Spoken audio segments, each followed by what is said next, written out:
All right, we're back for another episode. It is Any Given Thursday, presented by Manscaped. I'm Harrison Graham. He is Chase Sr. Guys, don't be looking like a scarecrow down in your family genital, or I was going to say genitals, jewels. Holy smokes. Jack is just getting me off the rails as we start this show. It's all the same area. Keep it clean down there. Manscaped has the best men's grooming products on the market. Chase uses it. He tells me. I use it. It's great. Get going. Manscaped.com, promo code, or manscaped.com/chat, 20% off. All right, let's get this back on track. Shout out your city, Chase. I've been running around. Just had to do some Bears breaking news. Yeah. You glad to be back? I'm ecstatic to be back. Episode I just need 6? you to get back into the flow because you're all Bears out right now. I know. Bears now. Producer Jack getting stressed before the show. It's all good. Manscaped.com/chat. Promo code chat, 20% off and free shipping. I got you, Harrison. And we'll get that. We are a team. Yeah, we'll get that link in the chat as well. We'll get that son of a gun in there. Manscaped.com/chat. Shout out your city. We're in Dallas, Texas. Chase the GOAT from Alizé. LFG from B1s.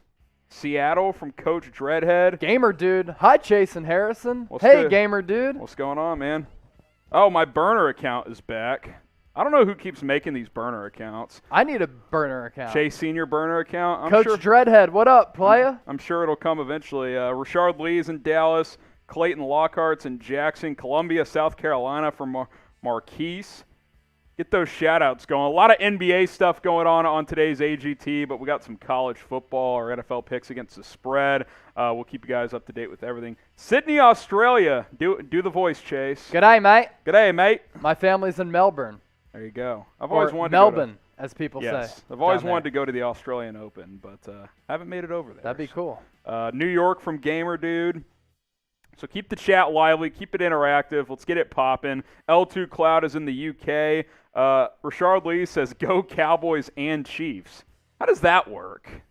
Two different conferences. Yeah, you can go NFC. So you're allowed. Yeah, that's allowed. But if they pick each other, you can't flip-flop based on who's having a better season. No. You have to have a You got to be ride or die. Yeah, exactly. You can't just pivot like that. Coach Dreadhead says, yo, what up, Chase, and Chat Sports Camp. Hey. He sent me a pretty interesting trade idea. I just got it in my Instagram NBA? DMs. No, this time NFL. He sends me a lot of NBA trade ideas. He said OBJ to the Ravens for 3 2021 draft picks and a 3rd round, 4th round, and 5th round pick. Would you do it? Interesting. It'd be a 2022 OBJ pick for a because 3rd, the draft 4th, and is next 5th? year. Yeah. I don't know if I want to give up 3 picks. Him with Lamar, though? Maybe. That'd Lamar's be balling right fascinating. now. Yeah, exactly. Lamar's in the MVP race, there's no doubt. Alizai's in California. L2 Cloud says, bear down. Hey, L2, I just put a video out. Damian Williams, he is heading to the COVID list, so he is out on Sunday. Who is ready for the NBA to be back? Chase, we've made it, man. Preseason is almost over. Opening night is 5 days away. We're back. Hey, hoops, it's back, and I'm still kind of not used to this calendar because this is like the 3rd straight year, right, that the NBA calendar has been messed up and changed because of COVID. But finally, after this year, hopefully, now that we're going to have an 82-game regular season schedule and it tips off at the normal time, we'll be able to get back in the groove. But I can't wait to talk some hoops. A lot of that coming your way as well. By the way, hot take, the NBA should just start on, like, Christmas. I'm glad it's back. It should. But I think if they wanted to maximize should be the calendar. 60 games and start it on Christmas after the football season, or at least toward the end of football season. NBA owners will never agree to 22 I think they'd be able games. to maximize. They'll never agree to the 22 viewership less out games. there. Yeah, I'm with you. It's a damn shame. But hey, it'll still be fun. Here in about a week, we'll have the Major League Baseball playoffs, NFL, college football in the middle of the season, NBA back, and for hockey fans back. So hockey is back as well. Let's see. L2 says me. Rashard says me. Shelly says me. Jamarcus, Alizai, L2 Cloud, Dark, Angelica, they all say me as well. Now, Rashard Lee, you can't say go Lakers and Mavs because they're both in the West. Yeah, that would be that is not allowed. Yeah, that's not allowed. That is not allowed. So that's just how that goes. Clayton says go Lakers. There you go. Oh, here's a hot topic. Producer Jack cooked this question up. Will Kyrie Irving play this year? Type Y for yes, type N for no. I think he'll play at some point.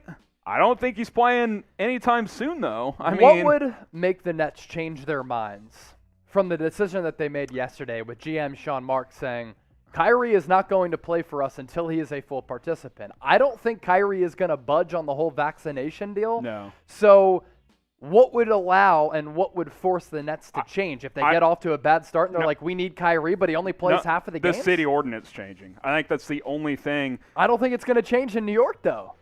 I mean, we have a year and a half sample size. You asked me the question. That's my answer. Yeah. If the city doesn't lift or if the NBA doesn't override the local mandates, which at this point they're not, then I don't think and by the way, I think this is the right move for the Nets. You can't having him come in and out it's too complicated. It's way too complicated. It's just you're in or you're out. We have him on the road for some games, not in Toronto, not at Golden State, but he's on the road and he's with the team elsewhere. It's too much of a distraction. So I think they're saying, look, if it becomes a situation where you can play full time, meaning you either get vaccinated or the local mandate changes, then cool, you're welcome back. But Rashard Lee saying Kyrie for Ben Simmons. Oh, well, stay tuned. You know what time it is too, Harrison? Hey, beer time. Hey, cheers. It's 5 o'clock somewhere. Yes, sir. Hey, you're a Texan now once you sing it in that tone. So let's get some shout-outs here because basically we're agreeing that we're leaning no, right? There's a lot of season to be played. Gamer Dude, no. El Demoza, yes.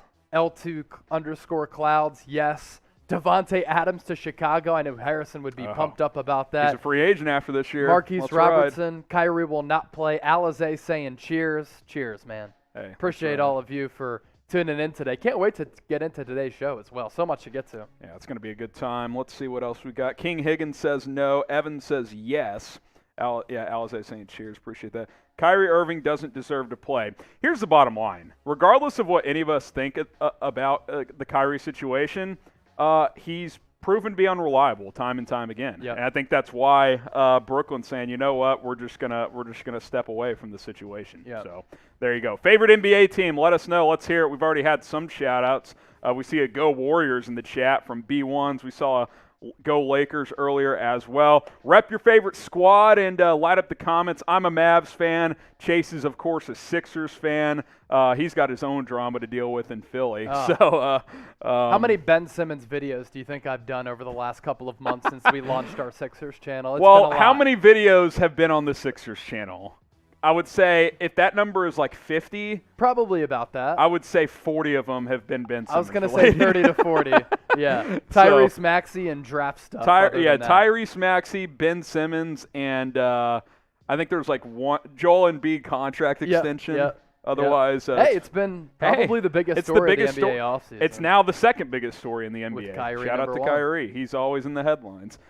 King Higgins says the Lakers. Shelley says the Raptors. Toronto's an interesting team this year. They're back at home. Are they trying to rebuild? Are they trying to win now? I'm not really sure what's going on there. L2 Cloud says Bulls/Warriors.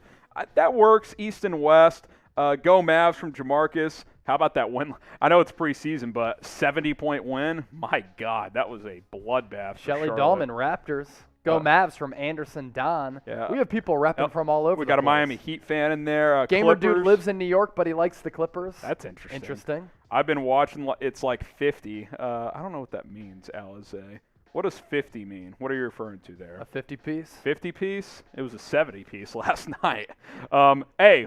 Our super chat menu is back. Oh, I'm being told to give producer Jack a minute. There's some graphical error. We'll get it fixed. By the way, that third line on that one needs to be cropped. Get a couple more shout-outs here. L2 Cloud says his favorite team is Chase and Harrison. Hey, we make a pretty good NBA on-air team. Go Lakers from Marquise Robertson. Any team but the Clippers. They are pretty unlikable, but they've also done nothing in their history. So it's who really cares? Yeah. Right? Bulls for life from Evan.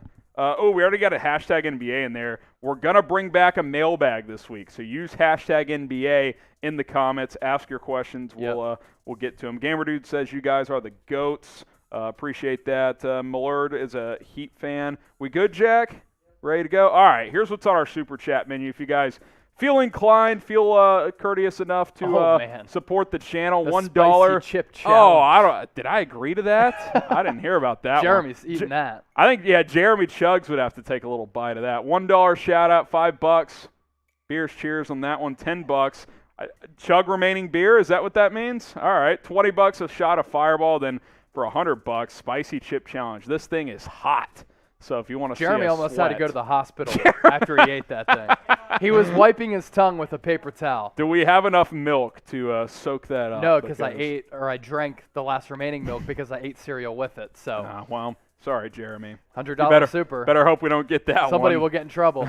Here's what's coming up on any given Thursday. Kyrie Irving's future. We'll take a look at the latest, plus 5 potential trade destinations, if there are even 5 out there. Some NBA preseason reaction. We'll take a look at a few teams, including the Dallas Mavericks off the top here, so stay tuned for that. Live Q&A. Use hashtag NBA.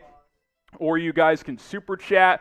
We will get into our Week 6 picks against the spread. Another good week for the office here at Chat Sports, above 500 for the second week in a row. And then Spencer Rattler's future. Also Ed Orgeron's future. A couple of big names in college football. Is LSU going to hire a new coach? Is Spencer Rattler going to leave the OU program? All of that and a whole lot more. So stay tuned here on Any Given Thursday.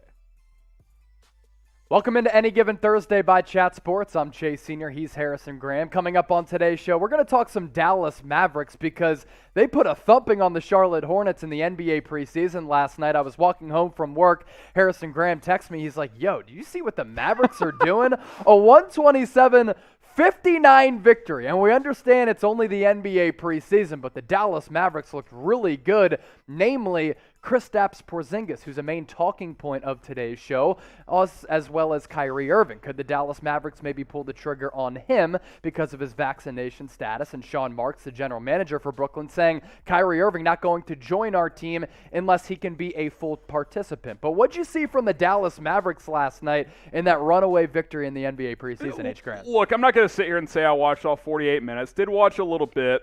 Here's the thing. Number one, it is preseason. However, you hold an NBA team to 59 points.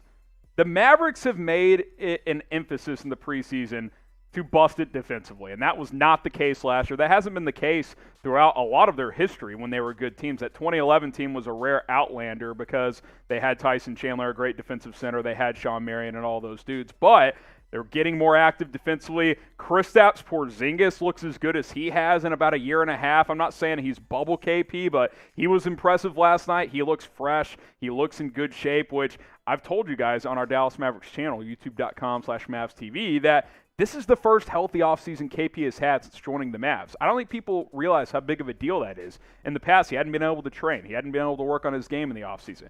That was not the case this year. He was able to do those things, and that has shown, and it especially showed last night in just 23 minutes, had 17 points and 9 rebounds, 7 of 10 for the floor, on a night chase where Luka Doncic goes 4 for 14 from the field. That's pretty impressive to beat Charlotte by 68 points. KP leading the way with almost having a double-double. And I like what I saw from KP last night when I went back and watched the game, and it's never been an issue of his talent or his ability. It's kind of been his attitude, but also his health over time, as you mentioned from the jump. When KP was playing with the New York Knicks, he was looked at as a unicorn. He was looked at as the next bona fide superstar, as a true front court presence. If the Dallas Mavericks are able to get the New York Knicks, Kristaps Porzingis, it really changes the entire outlook of the entire organization, not just in the present moment, Harrison, but also in the future, because when this guy is right, when he is locked in, when he's utilized to the lengths where he should be utilized, and in the playoffs, I didn't think he was last year by Rick Carlisle because he was just kind of hovering around the three-point perimeter. This guy can be a very good player, and I think Jason Kidd has done a decent job of pulling aside Luka Doncic and Kristaps Porzingis and saying, look, Luka, your first 3 years, your numbers have been very, very close to LeBron James. You can be an all-time great. For Kristaps Porzingis, your Dallas Mavericks tenure hasn't gotten off to the greatest start like people had hoped and thought it would be when you got traded here from New York, but the potential is there, and I'm going to put you in a position to succeed. So I can't wait to see what Jason Kidd can do with KP. So given what Porzingis was able to do last night, given the momentum that he has right now, the words of support that Jason Kidd has given him, are you on the Kristaps Porzingis hype train? Get into the comment section right now. Type Y for yes, type N for no. And here's the reality. Final thought on this before we jump to Kyrie Irving. You need to be, because if he's not that true sidekick, you're never going to get over the hump. Luka can't do it alone. He needs a number 2, and so far, so good. I think Kidd is a fresh breath of air for this franchise. And, hey, this team looks locked in right now. A lot of hype around Kristaps Porzingis. Get your votes in. Y for yes, in for no. From Kristaps Porzingis, now let's pivot to the biggest story in the NBA right now, and that is Kyrie Irving. So the Nets have announced that Kyrie will not play until he's a full participant. His vaccine status is in question right now. He has refused to get the vaccine, and because of the New York City mandate, he can practice with the team. He cannot play home games because it's an indoor event, and he would be deemed a liability or a safety hazard to some other people who are in attendance. Now, we don't want to get too political here, but Kyrie Irving continues to decline to get the vaccine, and because of that, Sean Marks, the general manager of Brooklyn, saying he's not going to be a part-time participant, so he won't join the team until he can be a full-time player. Can't play these home games, and because of that, some trade buzz around Kyrie Irving has increased over the last couple of days, and because the Dallas city ordinances are a little bit different than New York City, some people are like, Kyrie Irving, Dallas Mavericks need a point guard. They need some superstar talent alongside the aforementioned Luka Doncic and Kristaps Porzingis. Could Kyrie Irving be that guy? I don't think he is, Harrison, because Mark Cuban, pretty strict when it comes to COVID protocols. Yeah, let me get into this from a couple of different angles. Number one, I don't want any part of Kyrie, and this really goes back before the vaccine stuff. I mean, how many games last year did he miss for personal reasons? The guy's just not reliable. He does have kind of an injury history at this point as well. That's not even really being talked about.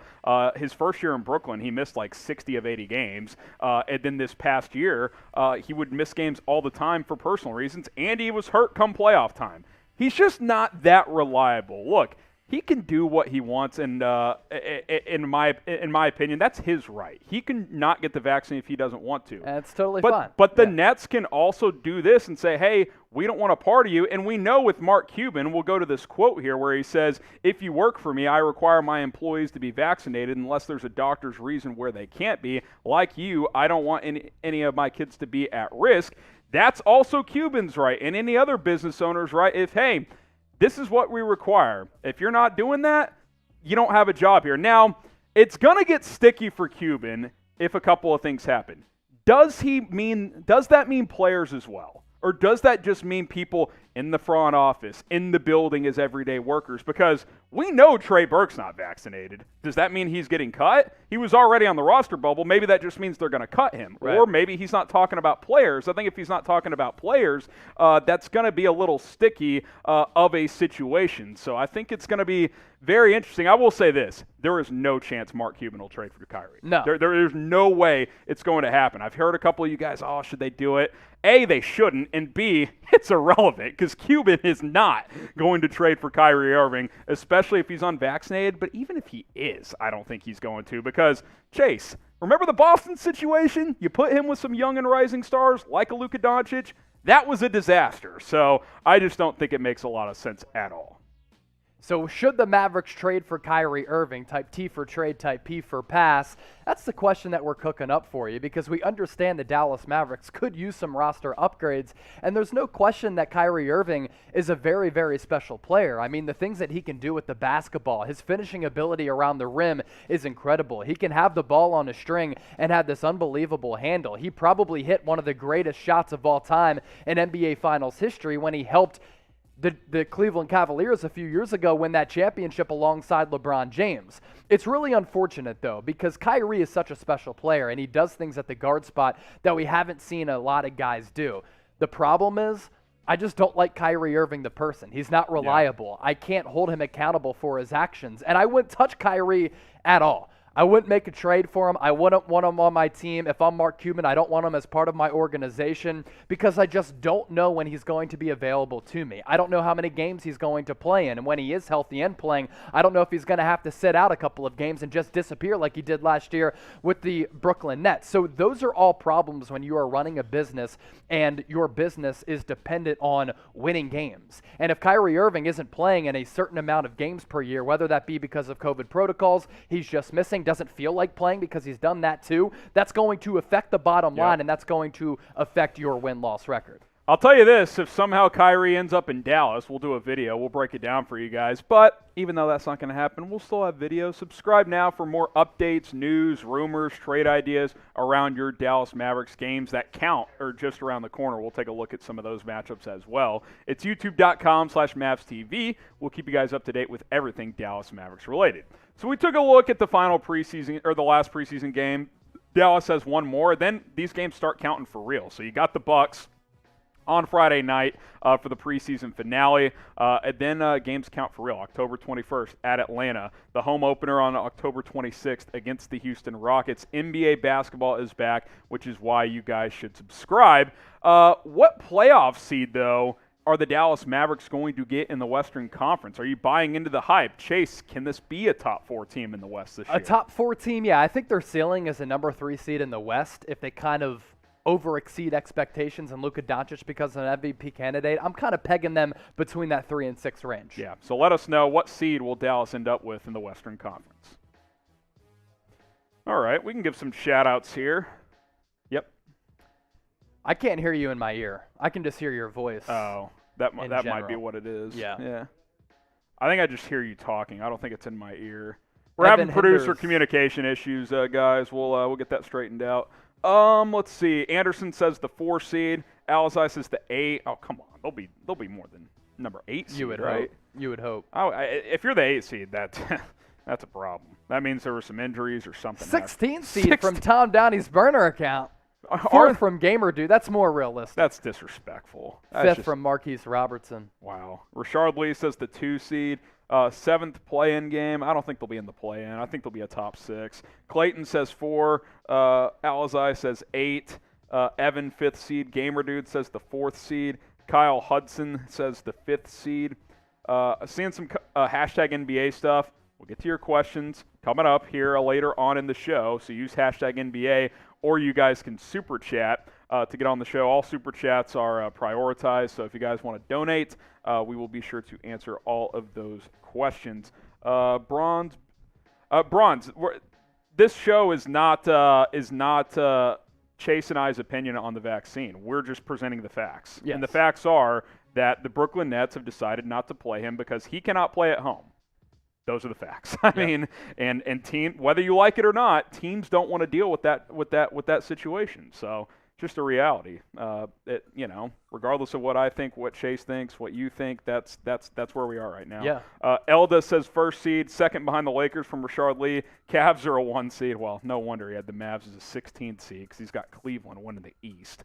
All right, here we go. I appreciate you guys for tuning in. We're staying on theme, Chase. The Kyrie Irving trade destinations. Chase cooked up 5 teams that he could end up getting traded to, so it'll be very, very interesting. We good to go, Jack, for this next segment here? Or are we still struggling here? Gamer Dude says the 4 seed. My burner account says the 3 seed. Let's see. I don't know what the P's mean. Nope.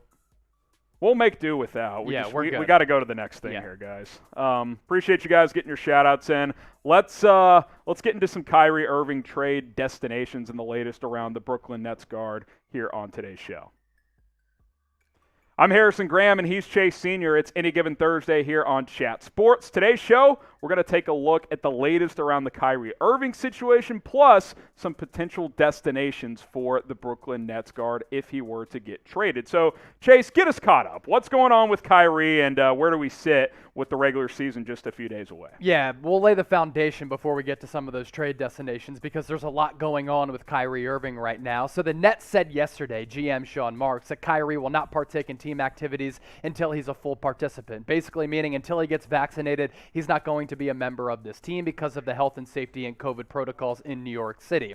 Kyrie can practice but cannot play in home games because of his vaccination status in New York City. And according to Shams, Brooklyn is not going to offer Kyrie Irving a contract extension, which is really big news because they've already signed Kevin Durant to a contract extension. There were a lot of reports over the summer about them wanting to sign James Harden to a contract extension to have this big 3 pair up, but it looks as though that big 3 could become a big two. Here's what the Brooklyn Nets had to say about Kyrie Irving. Given the involving nature of the situation and after thorough deliberation, we have decided Kyrie Irving will not play or practice with the team until he is eligible to be a full participant. Kyrie has made a personal choice, and we respect his individual right to choose.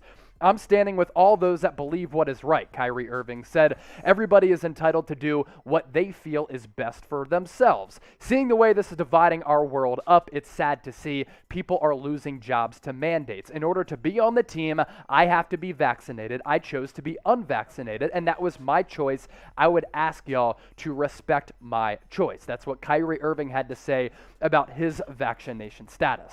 We'll get into more details on the latest around Kyrie, plus some trade destinations if Brooklyn decides to shop him. But first, get going with our sportsbook partner, BetUS. Hit the link below, chatsports.com/bet. Use the promo code CHAT125 to get a 125% deposit bonus. You can bet on NBA games coming up just around the corner. Also, you can bet on the NFL season all season long. It's chatsports.com/bet. Use that promo code CHAT125.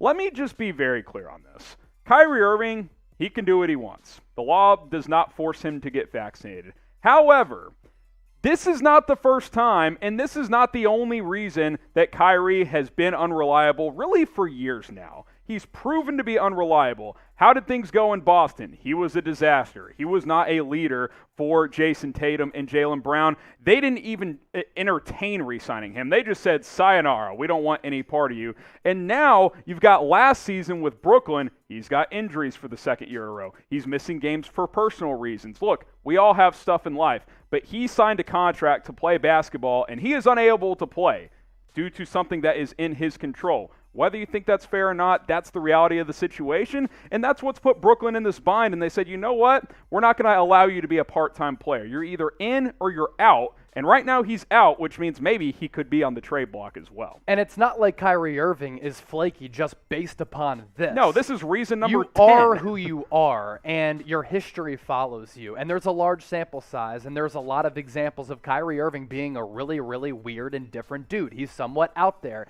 So I'm thinking, are just Kevin Durant and James Harden fed up at this point? They had a golden opportunity to win an NBA championship last year. Kyrie goes down, James Harden is hobbled, so they're not able to do that. But when this big three is together, they can work magic on the basketball court. But not only is Kyrie Irving a flat earth guy, not only is this a problem, he wanted to force his way out of Cleveland because he wanted to be the guy. Then he goes to Boston, and there have been countless stories about him just being a disaster of a leader. Then he goes to Brooklyn, and now this is happening. Last year, he disappears. So if I'm Kevin Durant and I'm James Harden, I'm like, look, we understand this is your right. We understand your views on the vaccination status, but we have a golden opportunity, all of us in our primes, to win an NBA championship. And I thought what James Harden said yesterday was pretty telling when he's like, you know what? We're just moving on at this point. So do you think Kyrie Irving is going to play at all this year in the 2021-2022 NBA season? Type Y for yes, type N for no. Get those predictions in the comment section right now. And now let's break down some of our Kyrie Irving trade destinations. We put together this list of teams, Harrison, and I find this list of teams to be very, very fascinating because I'm not sure any of them would actually pull the trigger on Kyrie, but these trades would work. Let me add one more thing, and then we'll let you break down the whole Sixers thing. Kyrie says on Instagram Live last night, you think I want to give up my salary? You think I don't want to chase a championship with my teammates? That's exactly what I think. He's proving that he doesn't want to. At least he also said he wasn't going to retire. At least not badly enough. So I just wanted to throw that out there as well. 76ers are a team that could possibly make some sense because both teams have players that aren't working out right now with Ben Simmons in Philadelphia and Kyrie in Brooklyn. And you talk about Ben Simmons. Why do we rip Ben Simmons? He refuses and is scared to shoot the rock. Well, on the Brooklyn Nets, he wouldn't have to shoot the basketball at all. He could run point, he could run small ball 5, he could even play a little power 4, but at the point guard spot, he would be able to use his size, his vision, his athleticism, his defensive prowess to be a really good player on that team. And you could really do a Ben Simmons for Kyrie Irving swap. Ben Simmons, you don't have to shoot the rock. You can just dish it to KD and James Harden, let those guys do their work. So I think that's why the trade would work in addition to these salaries matching up with Ben Simmons and Kyrie. So if you had to pick one to team up with Joel Embiid, who would you go with? Is it Kyrie Irving? Type KI. Is it BS? Type Ben Simmons. What say you, H. Graham? Oh, man. I can't take Kyrie right now, man. I just can't do it. So Yeah. I would He's a liability. I would still rather have Ben Simmons. You talk about the Cleveland Cavaliers, and this is actually a team I came up with. How about returning back to where it all started, right? Cleveland's invested a lot of money into some young talent here, and, we don't know what Colin Sexton's future is. Maybe you could do a swap there, and you have Kyrie team up with some of those young talents. Evan Mobley, Jared Allen just signed a big extension. There's some young talent to be had there. There's no local mandates that would disallow Kyrie Irving from playing in Cleveland. So maybe, just maybe, and throughout the rest of this list, you guys are going to notice a theme. There's not a lot of great options that even logically make sense because I don't think a lot of teams are interested in Kyrie at this point, but maybe Cleveland could be an opportunity. How about OKC, Chase? They're always willing to take on bad contracts. Yeah, team number 3, the Oklahoma City Thunder, and Sam Presti for a long time has been very aggressive in trying to build his team, but also bring in players and absorb salaries. He just did that with Kemba Walker, then he unloaded him because it was a salary dump. So Sam Presti traditionally has been aggressive. They just signed Shai Gilgeous-Alexander to that $200 million contract extension worth a little bit less than that. But I think Kyrie could go to OKC and maybe be their superstar player and still play alongside an SGA. I think the reality of it is somewhat small, but again, I think the list of teams is small who would actually take a chance on Kyrie Irving. Subscribe to our main Chat Sports YouTube channel. That's where we're live right now, youtube.com/chatsportstv. With the NBA season here, we're going to continue to pump out even more NBA news and rumors coverage. Also, if you like the NFL, we have you covered there. And we are getting closer and closer, folks, to 265,000 subscribers, about 91 away. So hit that red subscribe button down below if you like what you're seeing. Couple more teams here on some potential Kyrie fits. How about the New Orleans Pelicans? I find this one very interesting. By the way, we got hit with news earlier today on Thursday that Zion Williamson's going to be reevaluated in a couple of weeks. He's still dealing with that foot rehab from that surgery he had in the offseason, which, by the way, Chase, we didn't know for like 2 months that he had foot surgery. Super weird situation. Doesn't appear to be in great shape either, probably due to the lack of being able to work out due to that foot injury. But if you want to keep Zion in New Orleans, controversial or not, maybe you bring in a guy like Kyrie who is very capable. That 1-2 punch could be interesting. Maybe you send a guy like Brandon Ingram back to Brooklyn to help salary match that potential trade swap there. Last Kyrie Irving trade destination. And we were talking about this in the Chat Sports office earlier. Would you just do a player-for-player swap, Kyrie Irving for John Wall, if you're the Brooklyn Nets? I mean, Kyrie's obviously better, but, I mean, if you just need to get rid of him. Kyrie Irving is the better player. He's a magician with the basketball. The way that he's able to dribble with the ball on a string is absolutely special. He's one of the best finishers among any guards that I've ever seen take the floor in an NBA game. But again, with the Brooklyn Nets, they aren't even allowing him to be a part-time participant. So as of now, if the season were to start, he can't play in any game. So if you don't have Kyrie Irving at all, wouldn't you rather have a John Wall who's coming off a respectable season last year? And look, if you get John Wall, as we'll ask you guys this question, who's the best fit for Kyrie Irving? Get your votes in. If you get John Wall, if he's 75% of Kyrie, if he's your clear number 3 and just distributes to KD and James Harden, it's not bad. Yeah. I mean, it's not like it's bad. His contract's bad, but you can basically do a player-for-player swap with how the salaries line up. So there you go. There are 5 teams that could be in the mix to trade for Kyrie. Don't think a lot of teams are interested. Let us know who you guys believe would be the best fit for him. All right, we'll give some shout-outs here. Let's see. Ben Simmons at least shows up. I mean, he's available, right? Although we don't know if he's going to play for Philly. Is he going to play, by the way? You're on top of that. I think he's going to play. I didn't see it happening a couple weeks ago, but I do think he's going to play. Do you think it's kind of an arrangement like, hey, you got to play so we can trade you before the deadline type of deal? Yeah, I think it's going to go one of 3 ways. He's going to come out like gangbusters, and he's going to display, hey, I do have shooting ability. He's going to play hard to improve his trade stock, or he's going to tank it in. So option number 2 will probably be the same player that he was in the past. Best fit for Kyrie. That seems like the most likely. Yeah. Gamer Dude says the Clippers. Sixers from Eduardo. Retirement. He says he's not retiring. Now, could he retire by default, meaning no one wants him? Maybe. I still think someone out there wants his talent, but again, this goes beyond his vaccine stance. He's been a headache for years. Let's see. He'll never be in Cali. By the way, how about, yes, I can hear my producer. There's producer Jack. By the way, how about this? We didn't really discuss this much. Kevin Durant leaves the Splash Bros because Kyrie wants to team up with him in Brooklyn. for this. This is what he left for. I mean, just a disaster if you're Kevin Durant. Like if the Nets never win a title, that's the thing, I mean, man. it's just an absolute indictment of the way this whole thing has come together. A couple more here. He'll never be in Cali. Probably not. Let's see. Every team has a big three. Kyrie, leave, bro. That's not really true. It hasn't really been the big three over the last couple of years. It's been like the Lakers was the big two with LeBron and AD. We got I don't know what that means. We got who won it last year? I'm like drawing a blank. Who won what? Oh, the Bucks. They weren't a big three. No. Would you count Holiday? It was Holiday, Middleton, and Giannis. I guess sort of, but it was really your big two, and then Holiday was your defensive marksman. Yeah, I can hear him. All right, best fit for Kyrie. Appreciate you guys. By the way, it's Thursday night football tonight. Bucks Eagles. Who you got? Type TB for the Buccaneers. PHI for Philly. Chase, Eagles pulling the upset. I didn't put money on the Eagles on the money line. I did take them +7. I think Okay. they're going to cover. I think they're going to surprise a lot of people. People in Philly have been drinking since 9 a.m. this morning or maybe 9 a.m. yesterday. It's going to be lit. Tom Brady coming back to face the Eagles for the first time since they beat him in the Super Bowl. Can't wait for it. I think the Eagles cover the 7. If Philadelphia wants any hope in the division, you don't have to win this Gotta game win necessarily this for game. the wild card, but at some point you're going to have to win a game like this Yes. if you want to try and catch Dallas, and this feels like a good opportunity. Brady's banged up with the thumb. Their secondary is just depleted right now, and it's Thursday night game at home. That typically favors the home team. So TB for Tampa Bay, PHI for Philly. Give us some shout-outs here, Chase.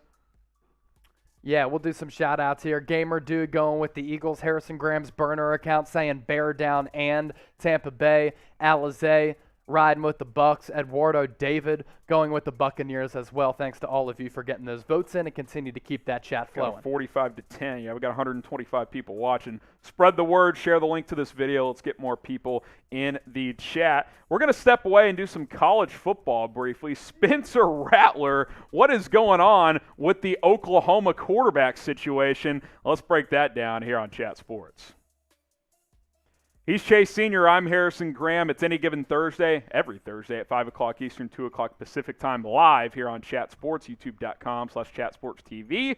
Spencer Rattler rumors are flowing, Chase, because it all started with the Red River Showdown when he got benched for freshman quarterback Caleb Williams, who put on a show in a 55-48 comeback over Texas in just an instant classic. But the drama in the storylines in the last, I'll say, 100 hours or so since that game have been flying in Norman. It's a truly wild situation. Let me first start off by saying that's one of the greatest college football games that I've ever seen, and I was with Mitchell Renz, Marshall Green, guys here at Chat Sports. We were watching that game in downtown Dallas with probably a 50-50 split among Oklahoma fans and Texas fans.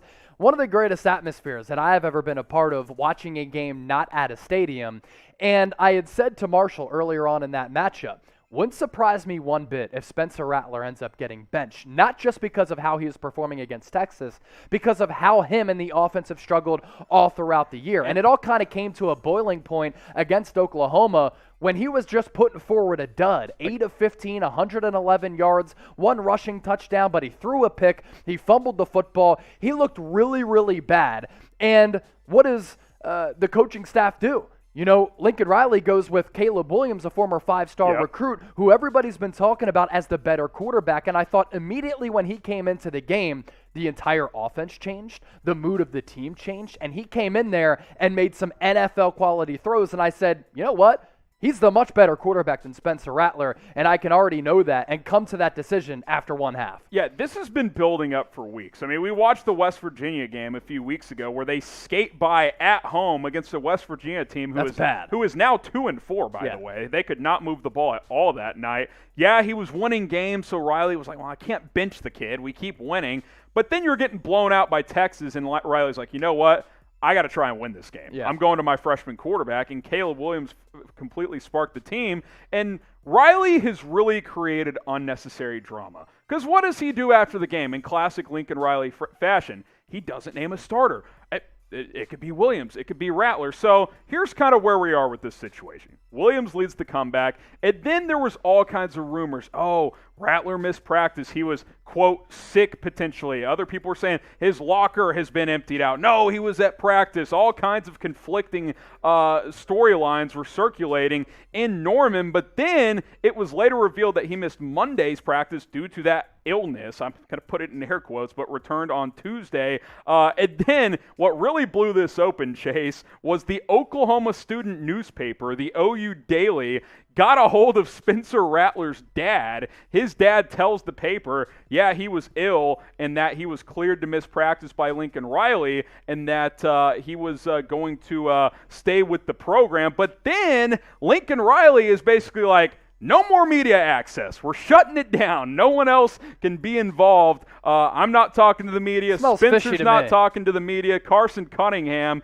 of KOCO had this. OU football is canceled all media availabilities today. This was, I believe, on Wednesday. No reason given. No more media until after Saturday's game. So, really, this is on Lincoln Riley for not clearing the air. You know what you do?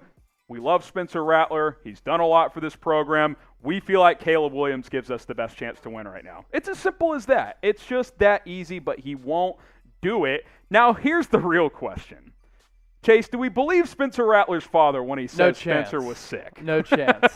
Type Y for yes. Was he sick looking for transfer destinations? Yeah, by sick, he was entering his name into the transfer portal, seeing which teams needed a quarterback next year.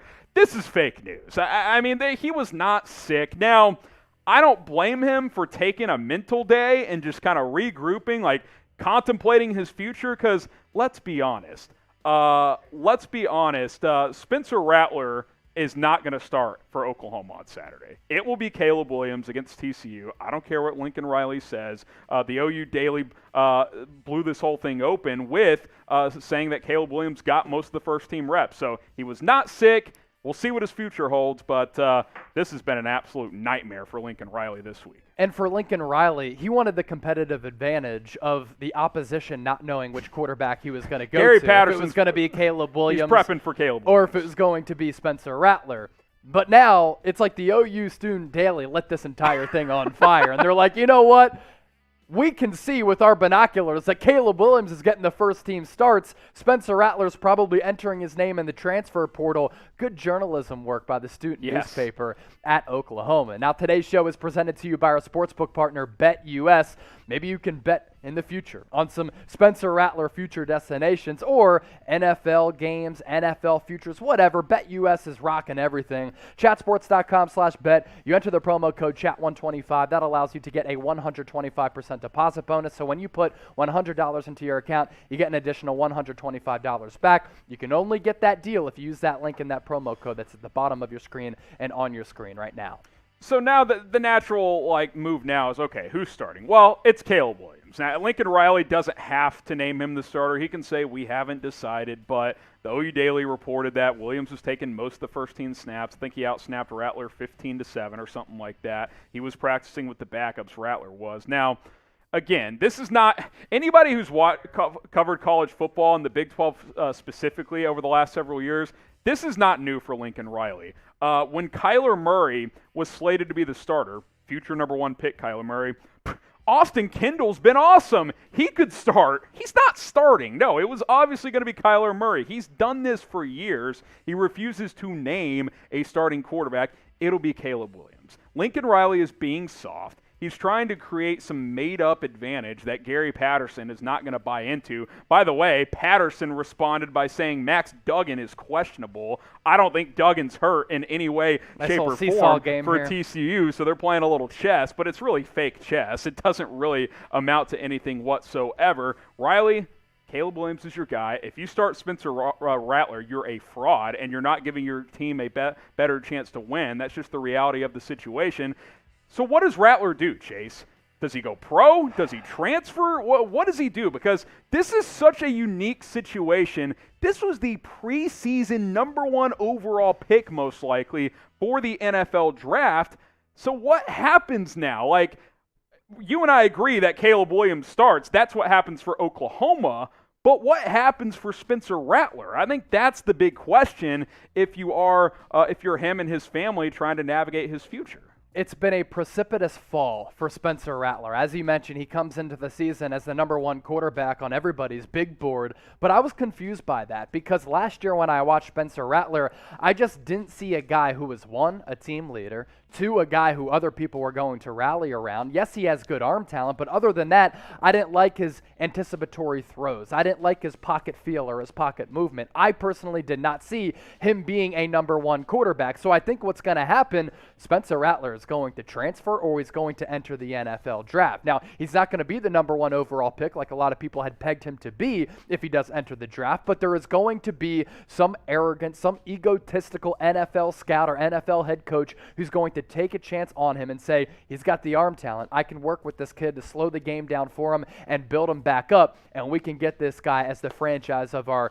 team in the middle rounds, which would be obviously very good value. So who do you think should start for Oklahoma? If you're typing R, I think you're crazy. You have to go with Caleb Williams, so type your W's if you're a real one and if you're a smart one, because when Caleb Williams came onto the field on Saturday, I loved how the game was just slow for him. You could see him when Rattler was struggling, him pacing up and down the sideline. You could tell how badly he wanted to be in that football game. And when he did come into the game, Oklahoma's offense totally changed. I thought he made a couple of big boy throws. The accuracy that he displayed was very, very impressive. There were pro throws that he was making, fitting into very, very tight professional windows. The 3rd and 18. Back shoulder balls.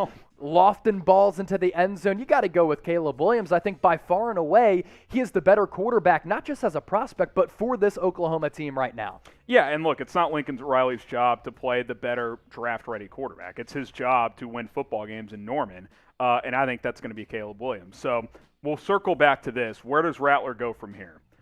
What I would do, and I think we've got this L3, Jack, I would turn pro if I was Spencer Rattler. I'm not risking transferring to another school, struggling, and then my draft stock is dead at that point. I think if he went pro after this year, he's still probably a top 100 pick. Now, he's not going to go first round, I don't think, unless he lights it up at the combine or in individual workouts. But I think he goes pro, and even though he's not a first-round pick, he still probably goes on day 2 in the 2nd or 3rd round. What I would do for him, if he firmly believes that he can end up being the quarterback that a lot of people expected him to be going into this season, I think what's smart for him, don't go into the NFL draft and be selected in the 3rd, 4th, 5th round. Transfer elsewhere to a coaching staff and an offense that's going to bring the best out of you, up your value, put up some numbers, win some games, and show the detractors I can actually play. So if I'm Spencer Rattler, I know it's hard to turn down the money and to turn down the bag, but I'm transferring to increase my value for then the 2023 NFL draft. Now, we did put together a list of some Spencer Rattler destinations. These are groups of teams and teams in general that we think Rattler could go to. Some pretty appealing teams on this list, Harrison. Yeah, you go real quick one by one. LSU, they've got all kinds of issues. Max Johnson's been inconsistent. Probably a new head coach next year, assuming Ed Orgeron doesn't rally. Could he be like Joe Burrow? Transfer in there and play well. Notre Dame, Jack Cohen, he hasn't really worked. He's a senior anyway. They've got good talent. They could just use the quarterback. Penn State, Sean Clifford's backup sucks. Yeah. So maybe if Clifford doesn't come back next year. Taquan Robertson against Iowa was awful. He was bad. He was dreadful. He couldn't complete a simple 5-10 yard out. If Clifford's gone, maybe Rattler could be the answer at Penn State. Ole Miss, Matt Corral's going to go pro most likely. And then Arizona State, Jaden Daniels probably goes pro. I like him. Producer Jack, real quick, thoughts on Spencer Rattler at ASU? Well, Pac-12 after dark? My hope is that Jaden Daniels stays. For his senior year. I don't think he will. He should go pro. Soft QB class. I'd go pro if I was Daniels. So those are some potential fits. Teams they'll be interested if he enters the portal. But the talent is there. But again, just hasn't been consistent. The risk is if he transfers and plays poorly, then he's undraftable. Tom Downey's burner account saying what Tom Downey had said earlier today. I'm not sure if they've been in communication. This is more evidence that this is his account. Get serious. Can we get this super chat up during this segment? Can we pop this up? Yeah, let's pop this up here. Tom Downey's burner account says, "This has serious Christian Hackenberg vibes from Spencer Rattler." Does this confirm that this is actually Tom Downey running this account? I think it is. I think it does. I think it does. I'm just saying this is literally what he said earlier. One of two things. This is Tom or Tom Downey's burner account has the office bugged. It's one of the only two scenarios. So those are some potential fits for Spencer Rattler. A lot of drama, crazy storylines going on in Norman, Oklahoma at this point. We'll ask you guys this question. What should Spencer Rattler do? Type T for transfer, type G for go pro. Go ahead and get your votes in. All right. That was fun. How about the OU Daily, man? OU Daily, just breaking news. Sending ripples throughout the college if your head football coach landscape. is shutting down all media because of your student newspaper, that's embarrassing. Yes. Like that's embarrassing. I mean, come on, Lincoln. Get it figured out. That's why you called him soft. Abe would never. No. Abe would never. No. T for transfer, G for GoPro. We'll get back into some NBA stuff. The Golden State Warriors coming up in just a minute. Alizai says transfer. JP says transfer. Let's see here. Why go pro if you're not ready? From Alizé Pin. Because you can make a lot of money. The reason I gave, if he transfers and doesn't play well, then he may not get drafted. Now, to Chase's point, if he transfers and does play well, he could get back into the first round. So it's kind of a risk-reward type of thing. Now, are you running your own burner account, Harrison? No, I am not. Okay, all right. But, wow, that Hackenberg thing's got me a little bit twisted. Yeah. So T for transfer, G for GoPro. We'll hop back into some NBA stuff right now. Any Given Thursday rolls along with Harrison Graham and Chase Sr. We go live every single Thursday, 5 o'clock Eastern, 2 o'clock Pacific. Appreciate all of you for making AGT a part of your day.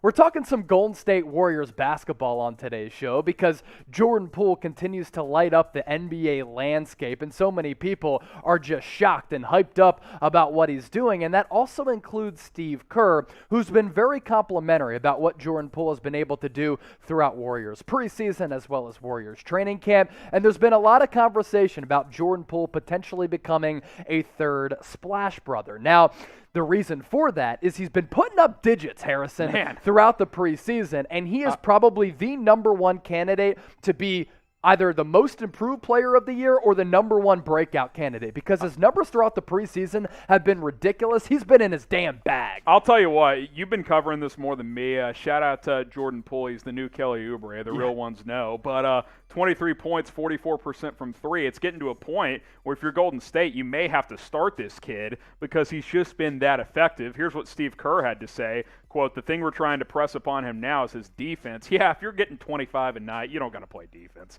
That's what I say. It's going to determine everything. His first half defense was pretty poor.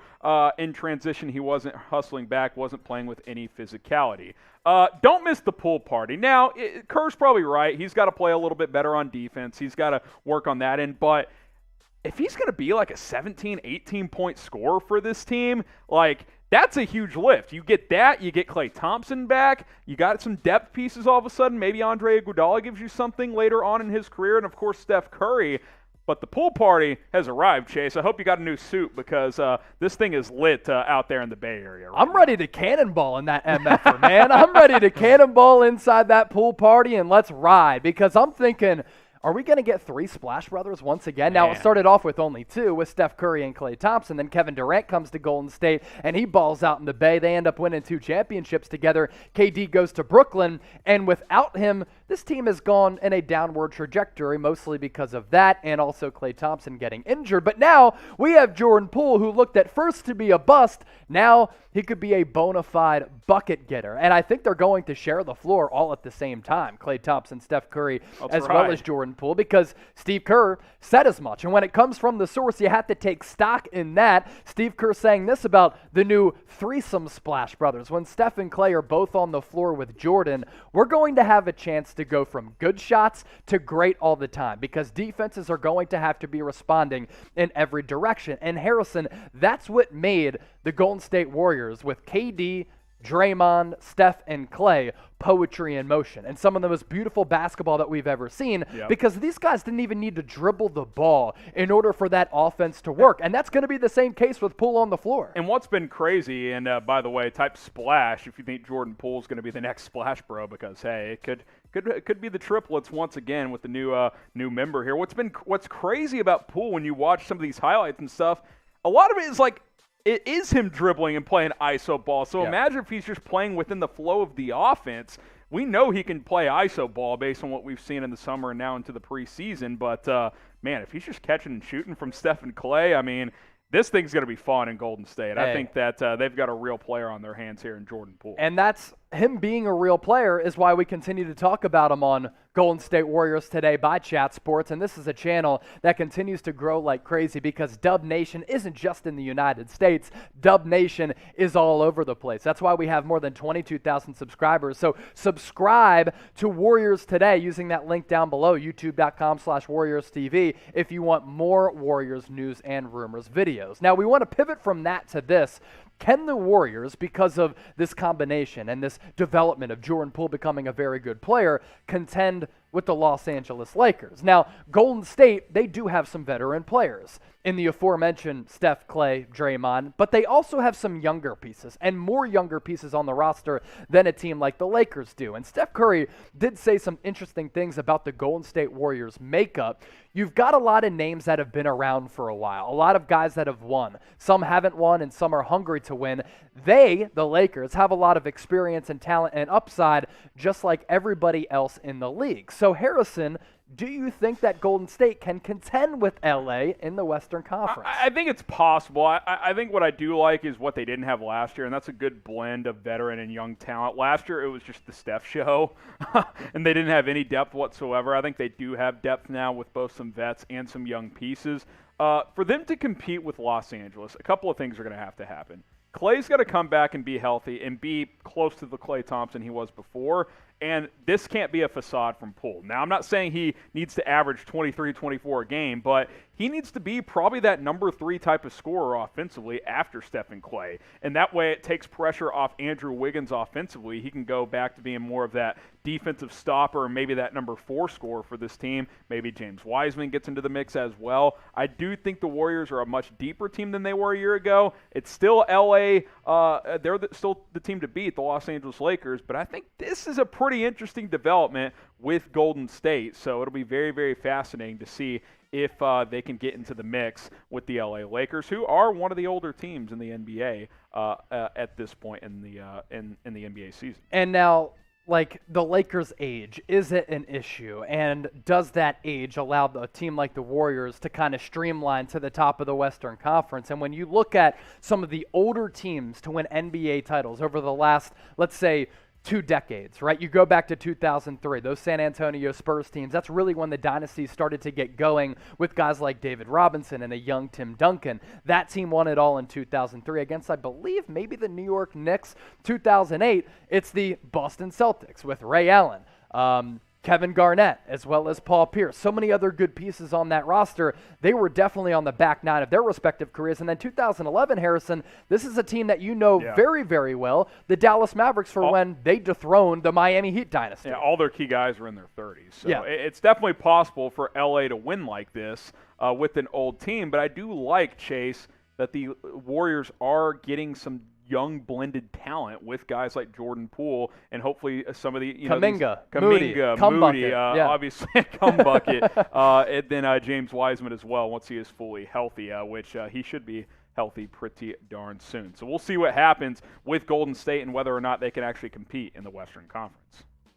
And for the Warriors to really fulfill their expectations that they have set within their building in the San Francisco area, you need Klay Thompson healthy. You need him knocking down threes and playing high-caliber defense. But also, I think this is such an underrated storyline for Golden State. Can Draymond Green find a way to step up offensively? Yes. Because, Harrison, you know this very well.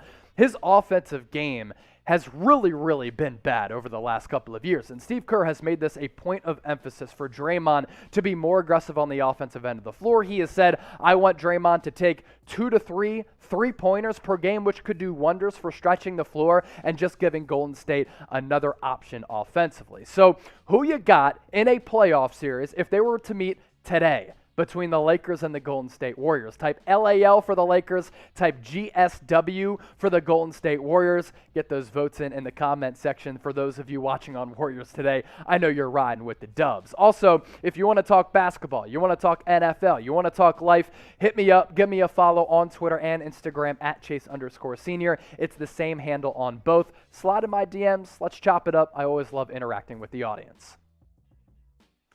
So we'll get some shout-outs here. You got the Lakers, got the Warriors. Man, that'd be a legendary conference finals. Oh, it would. Steph and Klay in the conference, kind of running it back to the NBA finals. Yeah. Over the years, of course. We got Gamer Dude saying the Warriors. Alizai saying the Warriors.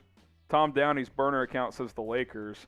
By the way, I wish Downey was in here when that whole Hackenberg thing went down. I don't even think he knows what happened there. Let's see. Get your votes in LAL, GSW.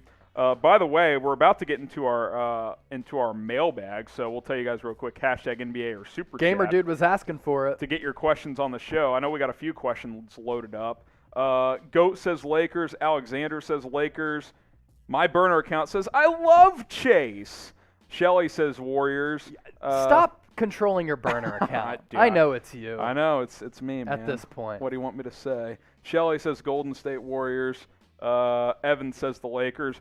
Use hashtag NBA. If you want a super chat, you can skip the line. It's like the Fast Pass at Disney World, and we'll answer those questions first, and then we will have some fun during our NBA mailbag. So let's go ahead and jump on into it here on AGT. It's mailbag time here on any given Thursday. Use hashtag NBA or super chat to get your questions on the show. He's Chase. I'm Harrison. We're going to answer all of your questions here on Chat Sports, NBA related, so use that hashtag NBA. Okay, Coach Dreadhead's been riding with us all day long. Kyrie traded to the Wizards for Beal. That way Kyrie could be in D.C. with all his politics as well, have his own team, and Beal can chase that ring. But here's the thing, though, Bradley Beal's not vaccinated. So he wouldn't be able to play in half the games like Kyrie, or none of them, according to Sean He's also Marks. unvaccinated. It's just not a storyline because the guidelines are different, right. Coach. In theory, that would be great. Oh, it would be, yeah. By the way, a player-for-player Beal swap. next to Harden and oh my God, I think he'd fit better than Kyrie. Harden would then slide back to the natural position of point guard. He's the point guard and anyway. then you have Beal and KD who can control ball or be off ball. Oh, that would be electric. What? How about this? What if they went to Beal and they're like, we'll do this trade, but you have to get vaxxed. Exactly. What do you get vaxxed? I think he might to go chase a championship. That's the difference maybe between Beal and Kyrie. Beal's like, I want a ring, I'll get vaxxed. I'll do it. Kyrie's like, nah, I'm good. Yeah, I don't want a ring. That would be amazing. Alizai penned, the Lakers need to trade for Russell Westbrook. Well, they already did. Did they need to? Is that what you're asking? Do they need to trade him in general? Oh, trade him away. Yeah. I don't think they're going to do that. Can we watch a game first? A couple games into the preseason. Yeah. I mean, he has been turnover heavy. Look, don't overreact if the Lakers start like 5-5. This is going to take time. LeBron acknowledged that this new big three with him, AD, and Westbrook is going to take a few games. But look, there's when you go get Russell Westbrook, you're going to have to deal with turnovers. We know that. So the question is, can he rein those in, right? Yeah. Yeah, no, that's what it's all about. And Russell Westbrook, while he's been such a dynamic player and a breathtaking athlete, he does play a reckless style of basketball. And for the Lakers to be successful, that cannot happen because if he's turning the basketball over, that's not sustainable for long-term success, which is really what it should all be about for the Lakers. They're all in for this year. Kyrie or Russell Westbrook, man, he just has to find a way to kind of hone it in and settle down a bit. We got Brad Chang. What's going to happen with Kyrie? Could he get traded? Katie and Harden seem pissed. I do think Harden really seems pissed. I mean, they asked him, "Have you talked to Kyrie?" He said, "No." So they should be, right? I mean, they came together to win a championship, and Kyrie's unavailable. Look, if you're Kevin Durant, right? You're like, man, I understand that things got icy. Things got contentious in the Bay between him and the organization with Steve Kerr and Bob Myers. But from an overall basketball move and a business move, he left Steph Curry, Klay Thompson, and Draymond Green for the flake that is Kyrie Irving. That's just not a good move for him. It's just not a good move if it's all about winning championships. We did Kyrie trade destination, so go check that out if you missed it. But, I mean, I just don't think it's that likely that he gets traded either. We'll ask you this. Will Kyrie Irving play this year? Type Y for yes, type N for no. We'll make this the pinned comment on today's video, so if you get hit with the YouTube ad break, scroll on down, answer the question, and then come back up, and the video will be up and playing. All right, we got Evan Hinders, hashtag NBA. How many players will the Lakers sign? How many more players? I mean, their roster's pretty set, so it's really they got to cut a player or two. To get down to 15. They just signed Frank Mason III late last night, right? To an Exhibit 10 contract, are they going to put him on a two-way? The preseason is pretty much over with the regular season starting this upcoming week. So I think with that, they might only have like a roster spot or two available. But keep in mind, for NBA opening night, 15 roster spots. And Austin Reaves has been playing really well. I think he might occupy one of those. Yeah, I think the Lakers are pretty set. Yeah. Robert Bruce, with all the moves the Celtics made in the offseason, do you think it would put them at least in the top 5 conversation and in the East? I mean, you would hope so, right? So everything is up in the air because of Brooklyn in the East, right? So now, without Kyrie, do the Milwaukee Bucks become the top team in the East? You have the Milwaukee Bucks. You have the Brooklyn Nets. I still think it's those two within Miami. It's those two. It's Miami. It's Chicago. It's Philadelphia. It's Atlanta, who I think might even be the third best team. Maybe even better than the Miami Heat. So I'm not sure where the Celtics lie in the East. I do think they're going to be better than a 500 campaign last year. Knicks too. If you want to go bet on your favorite team to win the NBA championship, BetUS is the place to do it. Go to chatsports.com/bet. The reason you want to use that link is because then you can get the promo code chat125. You plug that in. That'll get you a 125% deposit bonus. Put down $100. They'll give you $125 for free. Maybe you're a sports gambling beginner. That's where the bonus comes into play. Chatsports.com/bet. Use that promo code chat125. All right, Alizai Penn, next up here is Jordan Poole, the next franchise star for the Warriors. I'm not ready to say star, but I think the face of the franchise and the star for still a couple of years is going to be Steph Curry. And I'm hoping that Klay Thompson is able to come back upright and healthy. But could Jordan Poole pour it in off the bench once Klay comes back? Could he be a part of that starting 5? Yes. Could he average 15 to 20? I think he could. This proves, once again, the Warriors really know how to evaluate draft prospects. I mean, all of their core were draft guys. Steph drafted him. Klay drafted him. Draymond. And it's not like those were top 3 picks. I mean, Draymond was second round. Poole was late in the first round. So they've done a damn good job in Golden State. Isaiah 6, is it too much to say that a finals rematch is a likely scenario? Suns are blasting everybody right now. I'm not going to overreact to preseason, but it's definitely a possibility that we get Bucks Suns. Would I bet on that over the field? No, I'd take the field, but it wouldn't shock me. I mean, it's definitely possible. Yeah. Right? You know, I could see it happening because my guys are laughing in the studio. I don't know what I missed. Phoenix Suns, Milwaukee Bucks, I still think they're 2 of the top teams in the league. I mean, they have to be 2 of the top 10 teams, right? I like what Phoenix still has. You bring back Chris Paul, Devin Booker dealing with some health issues right now, but he'll be back. DeAndre Ayton took a massive jump last year. And I think Giannis Harrison showed a lot of people that he is no doubt a top 5 player in the league. Gamer Dude is next up. Chase and Harrison, how was your day? I subbed to the Chat Sports. Appreciate that. I love you guys, and I follow Chat Sports on Twitter, and I follow you guys on Twitter. Thanks, Gamer Dude. We appreciate it. At HGram NFL, he's at Chase_C. There you go. Colin Reed, how long and what will it take for Simmons to rebuild his value to be traded? What are the odds he is booed on opening night? Tell me, Philly boy, what are the odds he gets booed on opening night? Oh, Ben Simmons is going to get booed in the home opener. There are so many Sixers fans who are so fed up with his inability to grow and evolve his game, his unwillingness to get better, but also how he has handled this entire situation over time. So I can guarantee you that Sixers fans, if Ben Simmons does play in their home opener, because that's still up in the air, they're gonna go in on Simmons. Frank the Tank is next up here. Will Ben Simmons play for the Sixers this year, or will he get traded? Similar question here.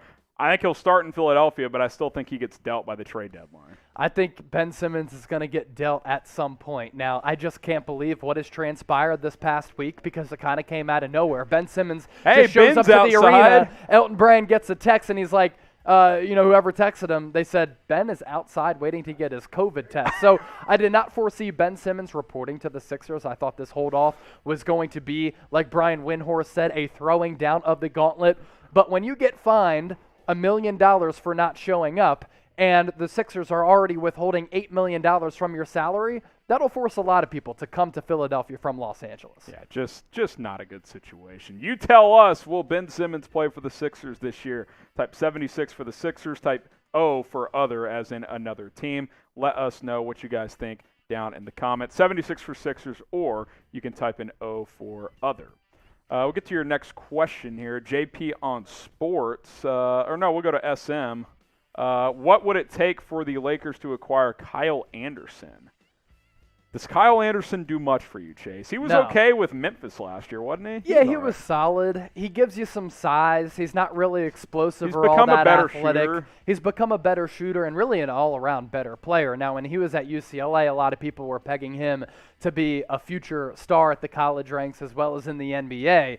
He has not become that, but as a solid role player, I like him on the Lakers. I guess he'd be a decent addition. I just don't really think they need him all that much. All right, here's JP on sports.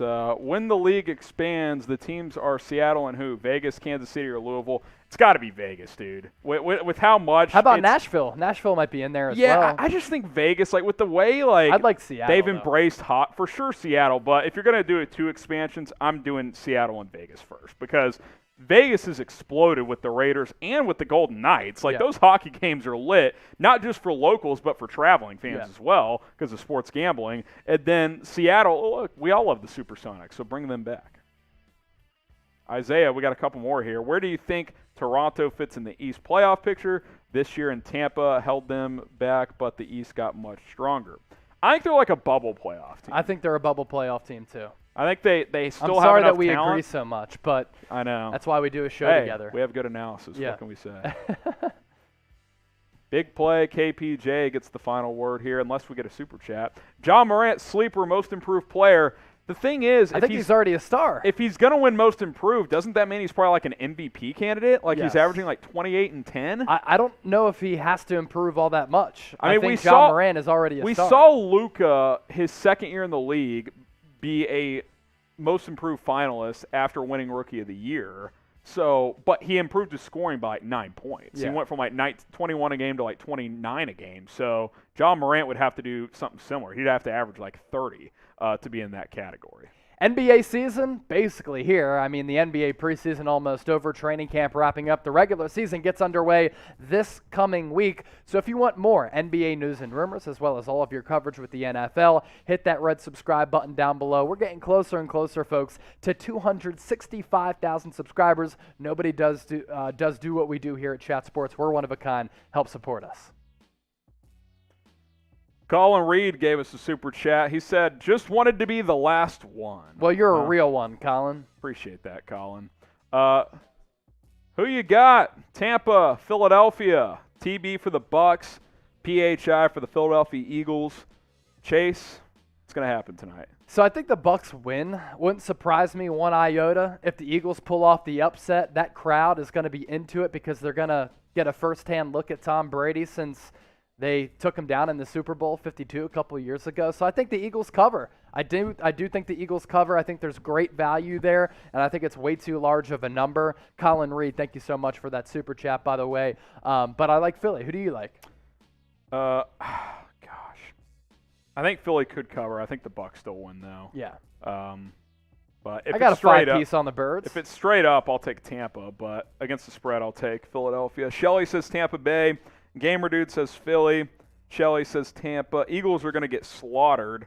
It's possible. I mean, they need to come ready to play. I do think Jalen Hurts needs to take some shots downfield. Can Jalen Reagor get involved? What's the deal? Why are they not getting him involved? Is that a Reagor problem? Is that a Hurts problem? Is that a Sirianni problem? I think it's a Sirianni problem. I also think it might be a little bit of a Jalen Reagor problem. He did register the fastest miles per hour of any ball carrier. He can fly. Last week because of his punt return. He's a guy. I think it's a combination of all. You just got to get him the ball. It doesn't have to be in any specific way. He 3 for 24 last week. That's not enough. He needs to be getting more targets. Yeah, but I agree. We'll see what happens there. We're not going to pick this one against the spread, but we are going to give our picks of the week here coming up on Chat Sports. So stay tuned for that.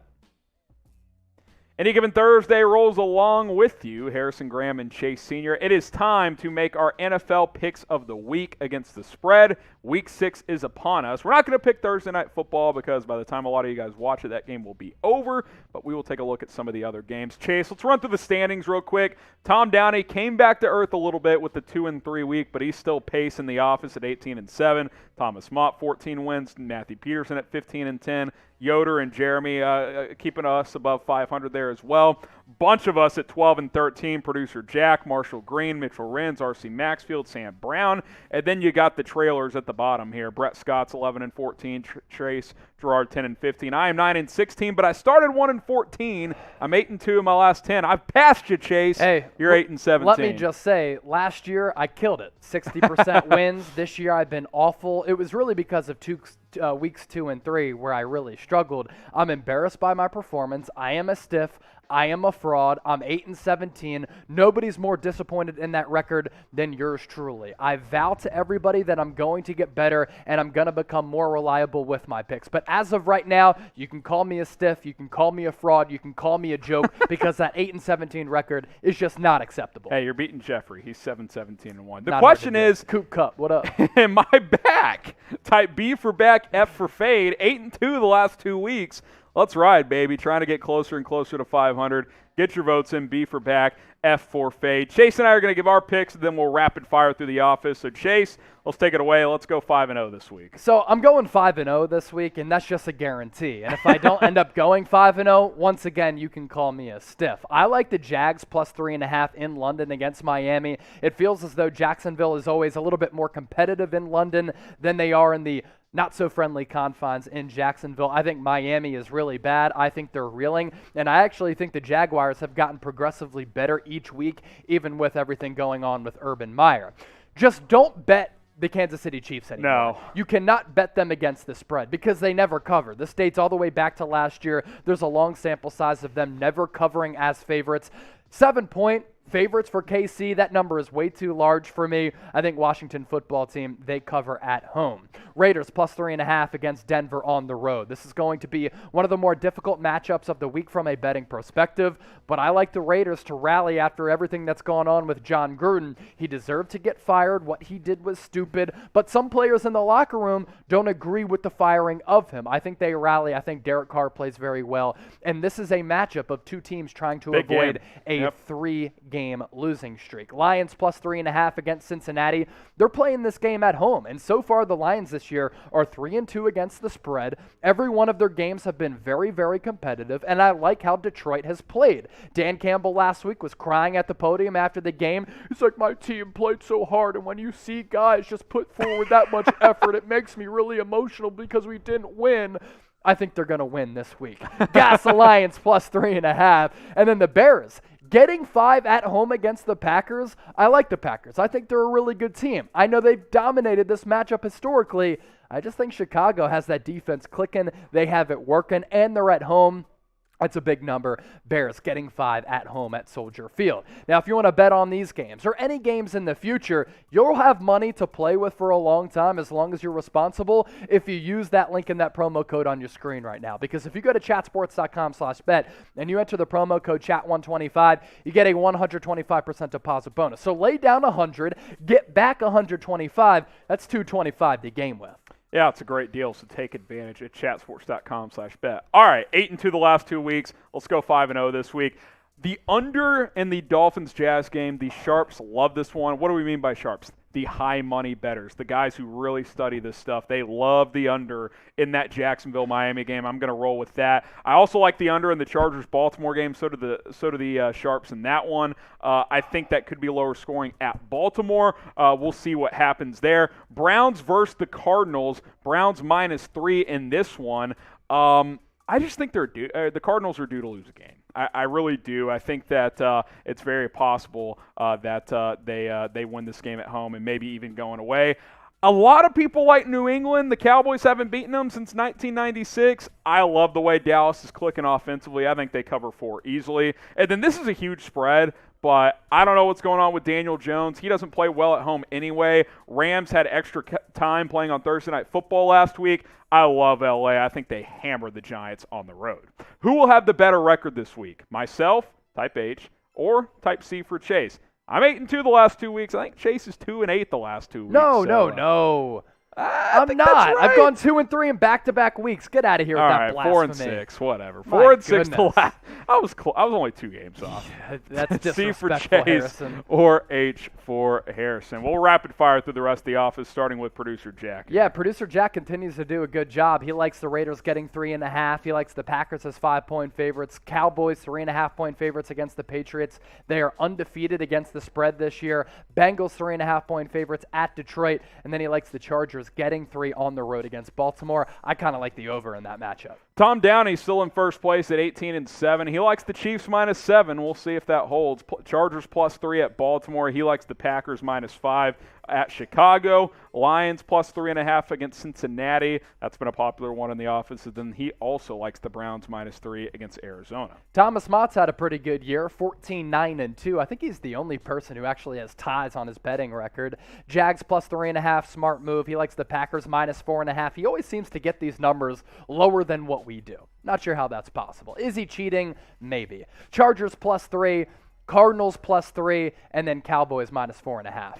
Matthew Peterson at 15-10. He's been doing a pretty good job. Good old Petey, all right. He likes the Rams at -10.5. Broncos -3.5 against the Raiders. He's not buying the emotional pickup game for Las Vegas.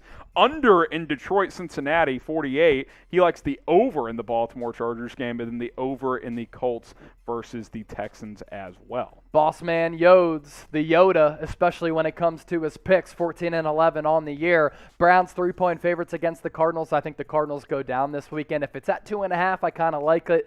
Cleveland, Arizona under 49.5, so he's going doubling up on this game. Raiders +3.5, Giants getting 10 at home against the Rams, traveling across country. And then the Steelers -5 against Geno Smith and the Seahawks. Jeremy Beadling at 13-12. We call him Chugs. He likes the Texans +10 at Indy. He likes the under in that Seattle-Pittsburgh game. 42.5. That's a low number. Geno Smith, that's disrespectful. Browns -2.5. I wish I had it at 2.5. Lions +3.5, and then the under between the Rams and the New York Giants at 47.5. Money Marsh, Cowboys -4, Packers -5, Chiefs -7, Cardinals +3, All road Chargers games. +3. He's All picking roadies. all roadies. That's this a week. dangerous precedent That's right pretty there. lit. Okay, from, Marsh, we from our see ya. boy Marshall Green there. Yeah, subscribe to get daily NFL videos all year long. We're not just talking during the NFL season. We are talking 365 days a year, 366 during leap years. YouTube.com/chatsportstv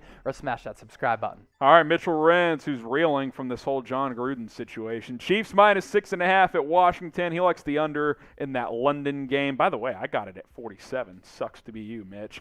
Seattle-Pittsburgh under 42.5, under 44.5 in that Vegas-Denver game, and then Bills -5.5 at Tennessee. RC Cola, Dolphins -3.5, Chiefs 7-point favorites on the road at Washington. He likes the over for Chargers, Baltimore 52.5. I actually really like that. I think these offenses are awesome. Cowboys -3.5 on the road against the Patriots, and he likes the Bengals as well. Sam Brown, who's also 12-13, he swore to me he's getting above 500 last week. Didn't happen, but maybe this is the week. Here he comes. He's about to yell in my ear. He likes the Chargers +3 at Baltimore, Cowboys -4 at New England, Panthers +1 against Minnesota, the over in the Cardinals game, and then the under in the Kansas City game. Sam, you want to chime in here? Yeah, I think it's worth noting that in every single rankings this season, all the guys that are tied in the block in the middle, I'm always at the bottom, and that's ridiculous. Hey, I'm not 13th. I'm tied for 6th. There's a vast difference. Tying's worse than losing. I mean, what do you want me to say? All right, let's get to Brett's picks here. Brett's got 11-14 on the year. Under for Dallas, New England. Over for Arizona, Cleveland. I kind of like that as well. Panthers home underdogs at +1. Bears getting 5. Ravens 3-point favorites against the Chargers. Got a few more to go through, but shout out your favorite team. Let us know who you are repping, and let's be sure to get the comments flowing down in the comments section. Trace Gerard at 10-15. He likes the Chargers +3, Bengals -3.5. He likes the Cowboys -4, Cardinals +3, and then the Packers -5 against Chicago. Coop Cup, what up? 7-17-1 on the year. Cowboys 3.5-point favorites. He likes the Cardinals. That's an unpopular pick in the office. Vikings -1, Dolphins -3.5, Washington +7. Those are the Chat Sports weekly picks for Week 6 of the NFL season. Who you got? Tampa Bay, Philadelphia. Type TB for the Bucks. Type PHI for the Eagles. Gamer Dude is saying hi, Jack. He likes you too, buddy. Hey, Gamer Dude. Jack Lotto, Gamer right? Dude, you have to find a way to change your settings because we can't at you, I don't think. Okay, now we can. He might have changed the settings already. What do you? It wouldn't let us? Yeah, like I couldn't at him in the chat, but Oh. now I can. Oh. I just sent him a hello from Jack. So There you go. just do both of us, yeah. Let's see. Clayton Lockhart says TB. Gamer Dude says the 49ers. That's his favorite team. Alzai's favorite team is the Cowboys, so is Clayton's. Couple more segments to go. Where are we going next? Lakers, Oh, we got baby. some Lakers talk. All right. Let's talk some NBA stuff. Thursday Night Football just about hour and 45 minutes away. I know Not too Chase long. is Let's ready make for some that money. one. Let's jump back into the NBA and talk about the LA Lakers. This is Any Given Thursday by Chat Sports. I am Chase Senior. He is Harrison Graham. Give me a follow on Twitter at Chase_Senior to talk all things NBA as well as the NFL. And be sure to give my guy, my cohort, Harrison Graham, a follow as well at HGrahamNFL, but of course he likes to chop it up and talk some NBA as well. Here's what we have cooking up on today's shows. We go live on Any Given Thursday, 5 o'clock Eastern, 2 o'clock Pacific, every single Thursday on our main Chat Sports YouTube channel. It's youtube.com/chatsportstv. We're getting into some Los Angeles Lakers news and rumors, and a concern that we had for this team going into the season, their age, and the age then leading to injury issues. And already, the Lakers injury report is pretty long right now with the NBA preseason wrapping up. Wayne Ellington out for a little while with a hamstring strain. Talen Horton-Tucker out indefinitely because he underwent thumb surgery. Trevor Ariza is going to be out 6 to 8 weeks according to Lakers doctors because he underwent ankle surgery. Malik Monk out for a little while because of a groin strain. And then Kendrick Nunn out right now because of a right ankle sprain. I want to bring in my guy Harrison Graham because we've talked so much about the Lakers, especially on the Lakers report. Any concerns with these injuries happening right now? Because it's probably the best that they are happening right now. Yeah, I mean, it's better now than later, but what was all the chatter coming into the season? Would this team be able to hold up? And now, none of these are really major injuries early on in the season, but what you don't want is for these to pile up, right? Like, you're already talking about 5 guys being banged up before the season even goes, and Trevor Ariza is out 6 to 8 weeks. That's so a you're long not going time. to see him for a while. He could have started. Yeah, it's possible he could have started. He definitely would have had a role. You've got, some of these guys are young guys too. Malik Monk, Kendrick Nunn, like you mentioned. THT had surgery. He's out 4 to 6 weeks, something like that. Yep. So, I mean, Wayne Ellington's not the oldest guy in the world. So we were concerned about all of the old guys, or at least that was kind of the notion across the league. They're too old. Well, really, a lot of the young guys are getting injured as well, and that's not the best sign. None of it's major, which is a good thing, but you don't want to go into opening night down 5 dudes already. That's not a great situation. I think, Frank Vogel had said a couple days ago, it's early, we're not concerned right now, but anytime you're without significant playmakers and contributors to your roster in an Ellington, a THT, and a Ariza, a Malik Monk, as well as a Kendrick Nunn, you have to be a little bit concerned, especially on top of the fact that this roster skews a little bit older. But as long as they are healthy at the end of the year, Harrison, regular season and the playoffs, I think this Lakers team is going to be able to make a deep run. That is why they are one of the title favorites. So we voiced our opinions about our worries about the Lakers, and coming up, we're going to talk about how a youngster on this roster has been lighting it up. But let me know right now, are you worried about the Lakers injuries? Type Y for yes, type N for no. And off the top, I did mention that we do a lot of work here on the Lakers Report. Subscribe to the channel because we're almost at 40,000 subscribers, one of the largest Lakers news and rumors channels out there on YouTube. Free videos, hitting you with the latest news and rumors. So go to youtube.com/LakersTV or hit that red subscribe button down below. Now, there are some young players on this roster. Now, Talen Horton-Tucker He's injured because of that thumb injury. Outside of him, Malik Monk and Kendrick Nunn, there aren't a lot of young pieces on this roster, Harrison, but there is one who's surprising a lot of people and catching the attention of Rajon Rondo as well as LeBron James. That is undrafted rookie out of Oklahoma, Austin Reaves, who's been turning heads, signed a two-way deal with Los Angeles. And the Lakers, Harrison, I think, could really use a young and affordable shooter because they just don't have a lot of money. He also has some pretty good size to him, too. I'm very familiar with Austin Reaves. You can trust me on that one. We called him the TCU killer in the Big 12 where I went to college because he always would light up the Horned Frogs. But look, his skill set is this, Chase. He's like 6'4", 6'5", so he's a big guard. He can handle, he can dish, he can shoot. The efficiency wasn't always great in college, neither was the decision-making, but the skill set is there. He has an NBA body to play the 1 or the 2 guard. I think he proved in Summer League because initially he wasn't on a two-way, I don't believe, and then they promoted him to getting a two-way deal, that he's shown this team a little bit of something. So I think he's got a chance to maybe be on that active 15-man roster and not spend a lot of time in the G League, and maybe he is the Alex Caruso replacement long-term, if not right away as a rookie. And because he signed that two-way contract, it's not like it's a guarantee that Austin Reaves is going to be on the team. But as I mentioned, they could certainly use him.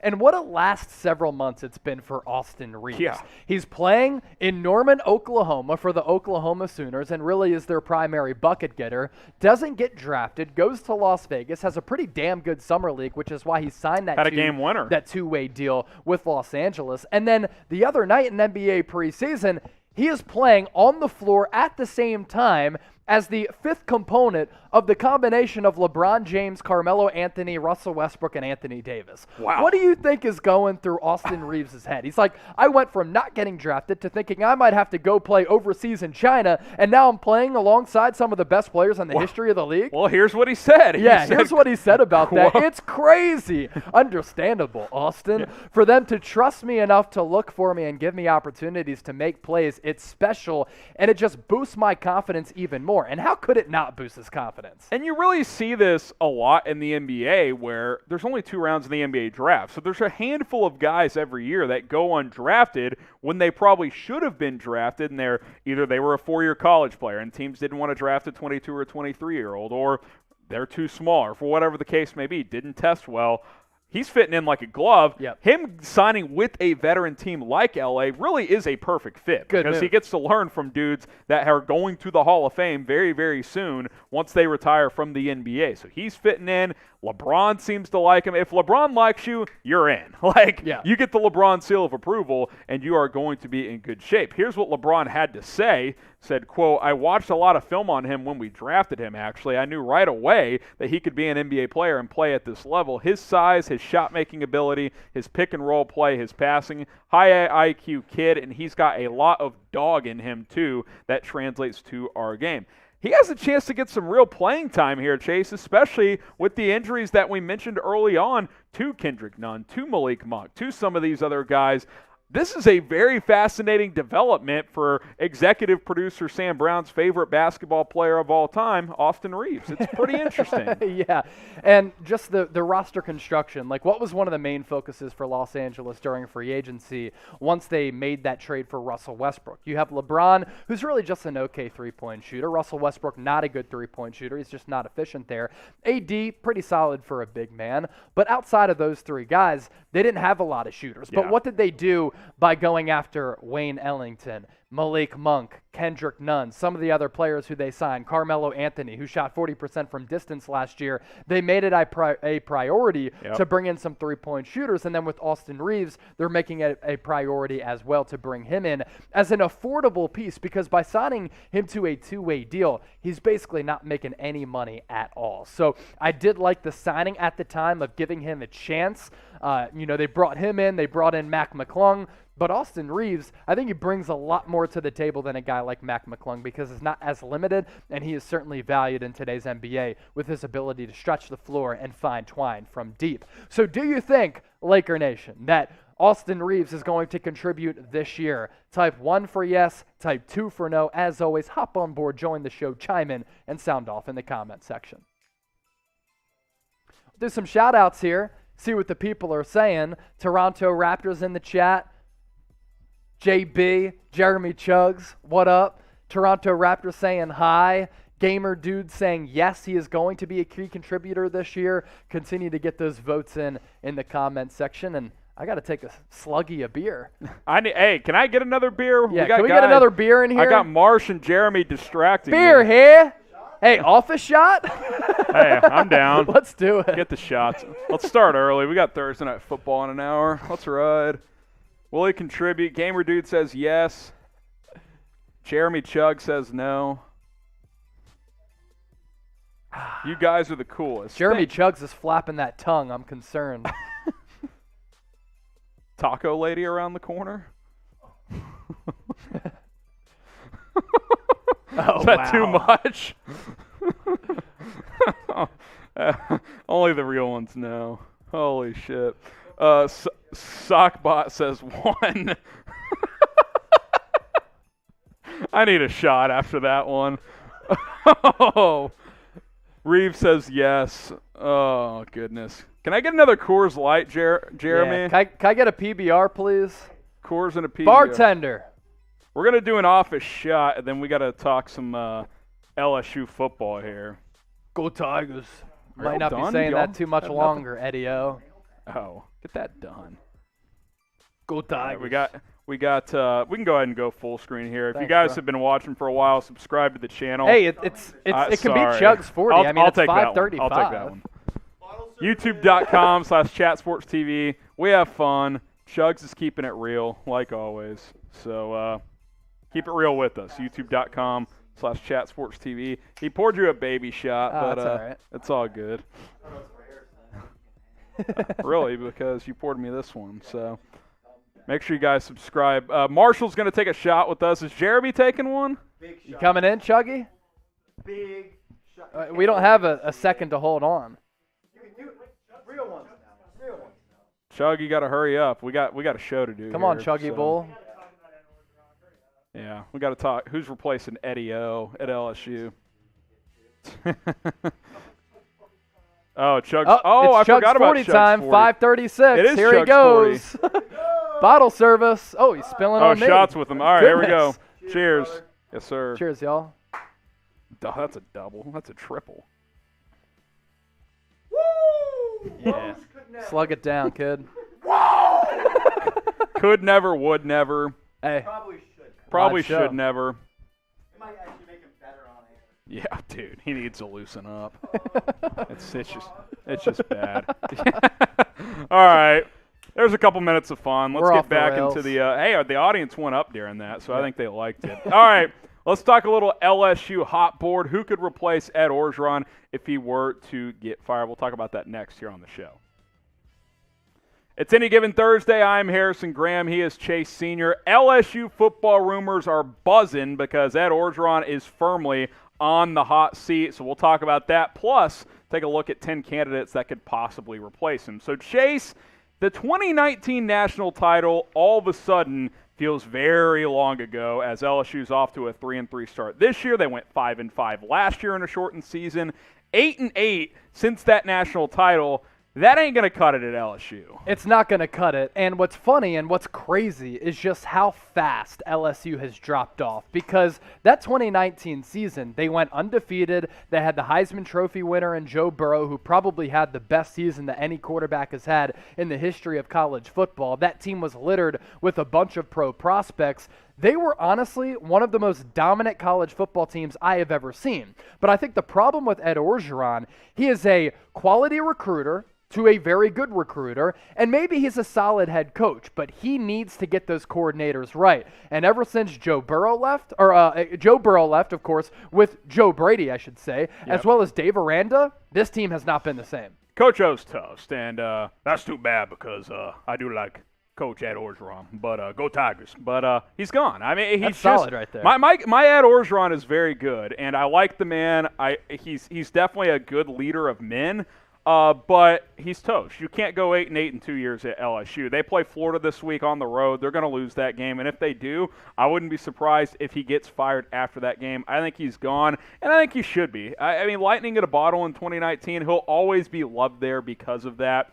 I think this will be a mutual type of deal, and he'll go ahead and move on. So what do you guys think before we get to our top 10 candidates? Should LSU fire Ed Orgeron? Type Y for yes, type in for no. Go ahead and cast your votes down in the comments section. All right, so we'll go 10-1, kind of a combination, Chase, of likelihood candidates / big names, and we'll go from 10-1.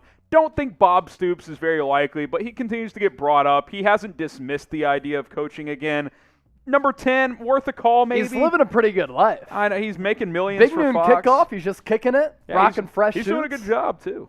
I've enjoyed him on Big Noon kickoff. Yeah, so. I just don't think it's a realistic option for Bob Stoops to go to LSU. Now, if this job opens up, I think that one of the bigger questions is, like, where does it rank among some of the openings out there? Oh, it's the best job I think it's opening. the best job Yes. because you have a pool of recruits that you can pluck from that is one of the best areas in the country to recruit from. Yep. You can recruit in Texas and everywhere else. Don't think Stoops is likely. I don't really think Urban Meyer's that likely here. I think USC's probably a little more likely. And honestly, I don't think he wants to be known as the guy that bolted the NFL after 1 year as well. I think he really wants to give this a real try in Jacksonville, and they haven't fired him, so I don't think they're going to fire him at this point. They're going to see if he can make it work. Urban, Bob, I mean, they had their heyday. Can they still win at a high level? Maybe, maybe not. Who really knows? Should they get calls? Yes. Are they likely candidates? Not really. That's why they're at number 9 and at number 10. BetUS is the place to make some money throughout the college football season. So go to chatsports.com/bet. Use that promo code CHAT125. Put down $100. Get $125 for free. It's chatsports.com/bet. Chase and I have been making money all season long betting on college football. So follow us on Twitter for our picks of the week. We'll kind of banter back and forth. How about the other Stoops, Mark Stoops, and what he's done at Kentucky? Hey, I wouldn't have him at the top of my list, but he's doing a damn good job. The momentum he's been able to build up over time has been very impressive, and he was getting some buzz a couple years ago when Kentucky had a really good season as a guy who could maybe take one of these openings, and then Kentucky dropped off for a year or two.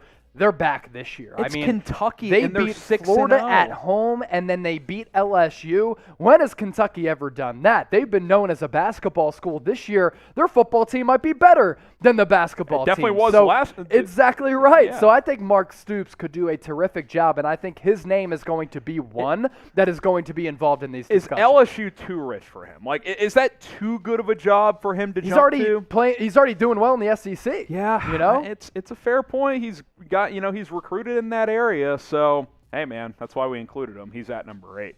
How about this one? Kellen Moore at number 7. I would have him higher from a preferential list, but I think he's going to have options in the NFL. I don't think this is realistic because I think there are so many front offices across the National Football League right now who are monitoring everything that's going on with the Dallas Cowboys. And frankly, the Cowboys, they're going to have a really difficult decision to make. Do you keep Mike McCarthy and let Kellen Moore go, or would you run the risk of making Kellen Moore your head coach because he's done such great things with Dak, and you let go of Mike McCarthy? Or is Jerry Jones just going to be like, hey, Kellen, I'll give you $8 to $10 million a year for you to be the OC? You privately name him the coach in waiting. Yeah. You don't go public because that never goes well. Yeah. And then you pay him like a head coach. I think that'd be a smart move. I think but that's how what would you Mike do. McCarthy think about that? How would he feel about that? I don't know, man. It's going to be interesting. Kellen Moore, he's going to have options. What type of head coach should LSU hire?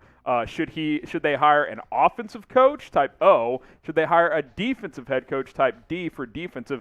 That's the problem with Coach O. He's kind of just a CEO. He's not really that involved on either side of the football. O for offensive or D for defensive.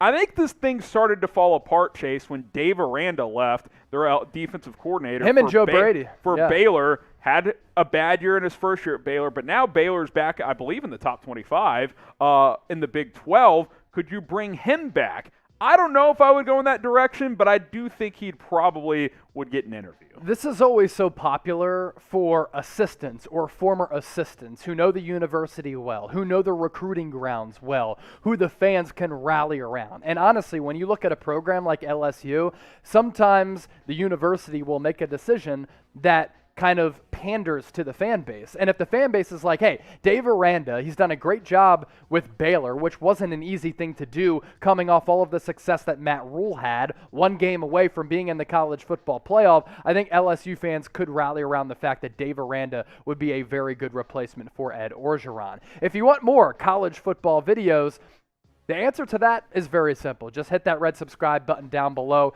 We're trying to get to 270,000 subscribers on our main Chat Sports YouTube channel. We cover a lot of the NFL, a lot of the NBA. Harrison and I on Any Given Thursday have been covering more college football. The numbers have been successful. We want to continue to chop it up and talk college football, so support us and hit that subscribe button.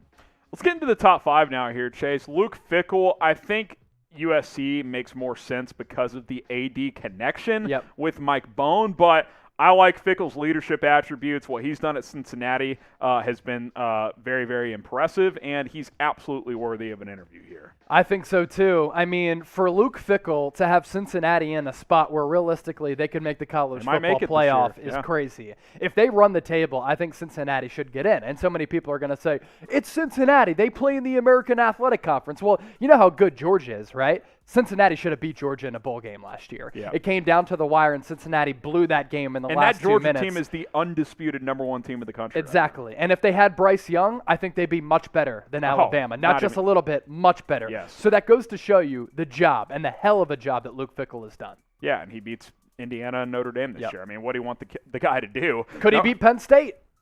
Maybe. That's our next candidate. James Franklin, he's been getting a lot of buzz with the USC job. I would assume he'd be in the mix at LSU as well. Obviously, Penn State had a slight setback losing to Iowa last week, but if they don't lose their quarterback, Sean Clifford, let's be honest. I think they win that game. They win that game. Yeah. Franklin's done a great job. He's always recruited well. His in-game management, like you've pointed to in the past, has been questionable at times. I think it's been better this year, but I think that he is certainly someone who would draw interest as well. I agree. No, it's James Franklin is going to have like a fascinating decision to make because he's already making $8 million at Penn State, right? USC wants him.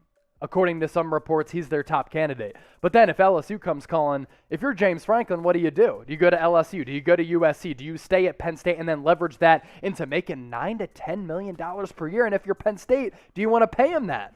Man, it's a lot of money. It's a lot of bread. A lot of it. You got to love college football, right? The game is. Don't tell me it's not profitable. It's a fun game to play. Better job right now, assuming LSU opens, which that has not happened yet. Type U for USC, type L for LSU. I'll be clear on this. It's LSU, and it's not even close. It's LSU. Guys. Better conference, better recruits, and more stability. Look, USC more recent success. USC can recruit on a similar level. You go to some USC games, if they're not a top 5-10 team, they don't sell out. How does that happen? How does USC not sell out? That's LSU wild. Can be 4-8 and they're selling out Tiger Stadium. Yeah. So it's definitely LSU. Let's hop into the top 3 here. Lane Kiffin. Look, I mean, he's going to be connected to any SEC job opening. We know that. He runs a great offense. I think he's definitely worthy of being in the mix at LSU. I would make that my number 1 candidate if this was my personal list. I know it's a combination of names that we both put together, but I would love Lane Kiffin at LSU. I would hire him at USC. I love what Lane Kiffin does in modern-day football, blending spread concepts with NFL concepts and physical concepts. He'll go 4-5 wide, and then he'll go up in the I formation. I think he's rebuilt his image over time. I think he'd be great at LSU. He's turned Matt Corral, who was splitting time as a starter 2 years ago at Ole Miss, came from a JUCO program, to maybe the best quarterback entering the NFL draft. Hey, Lane Kiffin against Nick Saban for the next few years, I'm all in. It's a better rivalry if it's Lane at LSU than it is at him with Ole Miss. How about Jimbo Fisher? Now, A&M, he just brought A&M their biggest regular season victory since they beat Alabama with Johnny Manziel 9 years ago in 2012. Huge win for him, huge win for Zach Calzada, the quarterback there. But you can't tell me if LSU comes calling, he's not at least going to entertain an offer. I think he would stay at A&M with how much he's invested there and how much they've invested in him, but you can't tell me he's not at least listening. Yeah, no, he has to be because, again, as we've been talking about throughout LSU's a better job. It's the better job, And if you want an opportunity to compete for a national championship year in and year out, you go to LSU. Do you have an opportunity to compete for a championship every single year at Texas A&M? The answer to that question is no. It's just simply no. He's getting them closer to that. We He saw is, them last year, but at LSU, it's a next level. You can do. Oh, no doubt. Yeah. What he's elevated A&M status in college football, but not to the point of LSU. Yep. Like, it's just they're not there yet. I don't know if they'll ever get there. Joe Brady, number one. Now, Chase said Lane Kiffin won. I'm going to go Brady because I'm trying to bring back the magic of 2 years ago. Now, was that more player-driven? Who knows? I mean, look, they find Joe Burrow on the transfer market from Ohio State. Jamar Chase becomes a freak show. Justin Jefferson. I get all that. But Joe Brady, what he did with that offense, I know he wasn't even calling plays, but that was his offense. Let's make that very, very clear. Yeah. I think he's the number one guy, man. Here's the thing, too. It's like, yeah, you can say that you had Joe Burrow, Justin Jefferson, as well as Jamar Chase, and a very good defense, Patrick Queen, whatever, right? But let's not forget that going into that final season for Joe Burrow, before he won the Heisman Trophy, he was looked at as a mid to late round pick at best. Yes. Some people thought that he wasn't even going to get drafted. And how was he able to become the player that he became? Of course, there was talent within him to become a great player. Yes. But you know what also helps streamline that and what helps further that development? It's coaching. And Yes. Joe Brady was in his ear all the time. He deserves credit for that. He deserves credit for having Teddy Bridgewater last year play well for Carolina and Sam Darnold this year. Yeah, no doubt about that. So who should LSU hire if Ed Orgeron gets fired? And I just think he will. I think it's a matter of Unless time. LSU runs the table or something this year, I don't see him sticking around. Who should LSU hire if they fire Coach O? We can give a couple shout-outs here. Clayton says USC is the better job. Clayton also said Luke Fickell should be higher on the list. Look, I mean, you do these lists before they even fire a coach. It's hard to power rank them. Deion Sanders from Alizé. Deion, dude, come on. Can't be Deion, right? If you get the coordinators right, I think he'd be Dude, able to recruit. I But I can't think hire the job for him is not LSU. No, that's a it would top be 5 job in the USC. country. Yeah. Come on. Yeah. Honestly, you know who should hire Deion? Miami. Miami They would should be get lit. rid of Diaz and try to bring back The Florida State Yes. King goes to Miami. Bring back the South Beach party boy Miami Hurricanes. That'd be lit, man. That would be lit. Gamer Dude says hire me. Well, I don't know if Gamer Dude says hire me. Yeah, you he better wants than a job Coach here. O?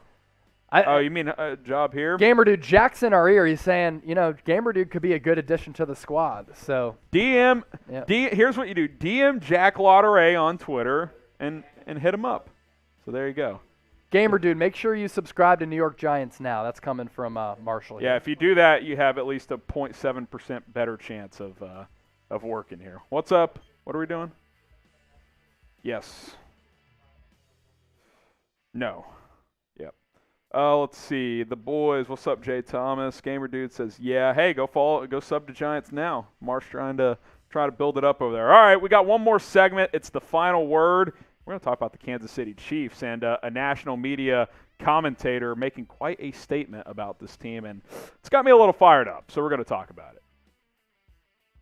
It's time for the final word here on Any Given Thursday. Of course, the Chiefs Report as well is presented by Magic Spoon. Chiefs fans, go to magicspoon.com/Chiefs. Get the highest protein cereal that is also delicious. Chase and I didn't have time to eat lunch today, so we just crushed a bowl, and No we doubt. have all the energy, all the nutrition that We're we grinders need out to here. do this long show on every Thursday. It's magicspoon.com/Chiefs. That link will get you $5 off. All right, Harrison Graham and Chase Sr. here on AGT. Chase, this is very interesting. Are the Chiefs done? Well, Stephen A. Smith goes on First Take this week and says that the season's over. At 2-3, 5 weeks in, they're done. After a 2-3 start, after a struggling start to the year from the defense and a turnover-prone offense, he says it's all over despite 3 straight AFC title appearances, 2 straight Super Bowl appearances, and a Super Bowl championship a couple of years ago. 5 games in, he's punting. This year is done. Thoughts? I think it's crazy. Now, look, the Chiefs have gotten off to a pretty bad start. Yeah, As they you have mentioned, issues. they're 2-3. This offense doesn't look the same. it feels as though they're way too reliant on Patrick Mahomes to do too much. They're waiting for him to just create back there and put forward a miracle. And this defense under Steve Spagnuolo has been bad. And I don't know if it's Spagnuolo as the problem as much as it is I just think they don't have the personnel for his scheme. There's no question that the Chiefs are off to a horrendous start. They've looked bad in all phases. Are they done, though? It's way too early to say that. Stephen A. makes some good points in this quote, but he goes too far. Here's what he had to say. The Chiefs are done. Let me say it right now. They're going to the postseason because of Patrick Mahomes, sure, but the defense is trash. They can't stop a cold. They're awful. What you're seeing is Patrick Mahomes trying to play hero ball because they can't stop anybody. Now, that last part I kind of agree with. Now, Mahomes was asked about this week, and first of all, I'll just say this. It's way too early to declare them done. They're 2-3. They're not 0-5. There's plenty of football to be left. Mahomes was asked, are you trying to do too much? Are you trying to press because the defense is struggling? He said, no, absolutely not. We try to score on every drive, which that's the PC answer to say as a leader of the football team. I would be disappointed if he did say, yeah, the defense sucks, so I'm trying to do too much. You can't say that as a leader. But I think they are pressing a little offensively when you see Josh Allen throw touchdown after touchdown after touchdown. But to say they're done, it's over after 5 games. The 3-time AFC Championship defending team, they're done? That's outrageous. We'll ask you guys thoughts. We'll make this the pinned comment on today's video. Are the Chiefs done? Is this season cooked? I mean, should we just pack it up? Type Y for yes, type in for no. If you get hit with the YouTube ad break, scroll on down to the pinned comment, and you can answer right there. So I said this earlier, and this is coming from a guy who got to see Andy Reid coach my hometown team for 14 years, right? And Andy Reid, growing up for me, I got to see the Eagles play in 5 NFC Championship games, a Super Bowl. He's one of the best offensive masterminds that we've ever seen in the history of the NFL. He's been revolutionary with the way that he has implemented his offenses into his teams. But over time, with the Eagles, now you're seeing this with KC, sometimes because he runs a loose ship, a loose locker room. He likes to cater to his players. The team can underperform, and I think that's what you're seeing with KC right now. And I think that they've been living on a high for a little while of making it and winning, 3 straight AFC Championship games. They've been to back-to-back Super Bowls. It should have been 3 in a row, and they just haven't taken this season seriously enough. And this offense has been bad. As I mentioned, I mean, they're way too reliant on the big play from Patrick Mahomes. Harrison, you know this. How many times do you see Mahomes just scrambling around in the pocket trying to find something deep? Tyreek Hill not having the same season. Either is Travis Kelce. And this defense has just been brutal. But when you look at their first 5 games, this is a pretty difficult schedule. I mean, they start off with the Browns. Arguably, they should have lost that game. Ravens, tough game. Chargers, very good team.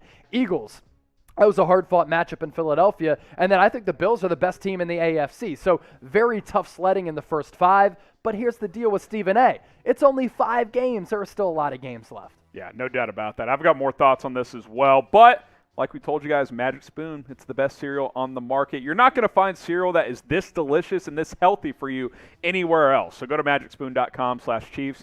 13 grams of protein per serving, just 4 grams of net carbs compared to usually about 30 grams of net carbs per servings for normal cereals. 0 grams of sugar. Yes, that is not fake news. It is 0 grams of sugar. Get $5 off. Try their different flavors. They use natural flavors. It's gluten-free, keto-friendly, so if you're on a diet, this cereal is not going to screw that up. magicspoon.com/Chiefs. Get $5 off your first order. So the Chiefs have obviously struggled.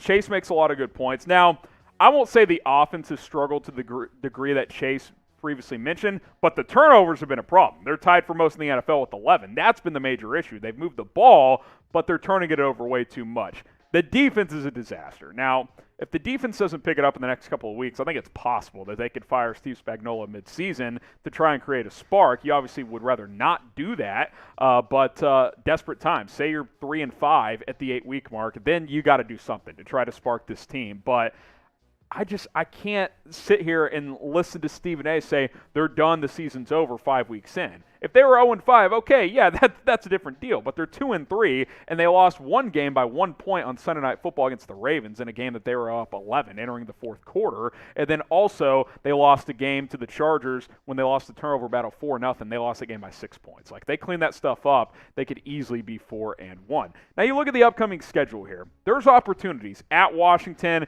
that's a game they should win, even though it's on the road. At Tennessee, same deal. Titans are capable. They can score some points, but I do think Kansas City should and will be favored in that game. Come home against the Giants. That's probably the easiest game on the schedule. Packers at home the week after that. That's obviously going to be a tough matchup. And then at the Raiders in Week 10. I'll look at these next 3 weeks, though. You can get back to 5-3 pretty easily if you play clean, crisp football. So obviously, schedule's been tough.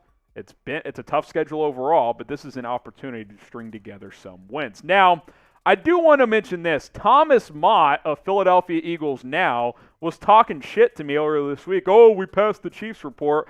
Well, I had passed him earlier this week, and now we got to catch up again. Guys, we can't lose to Philadelphia Eagles Now. I'm asking a favor. Subscribe to the channel. You see the link below. It's youtube.com/ChiefsTV. Trying to beat him to 21,000 subs. He's about 100 ahead of me right now. We got to beat him to 21K. So hit that subscribe button, and let's get there as soon as possible. Plus, if we beat Thomas, we can do more videos in the future.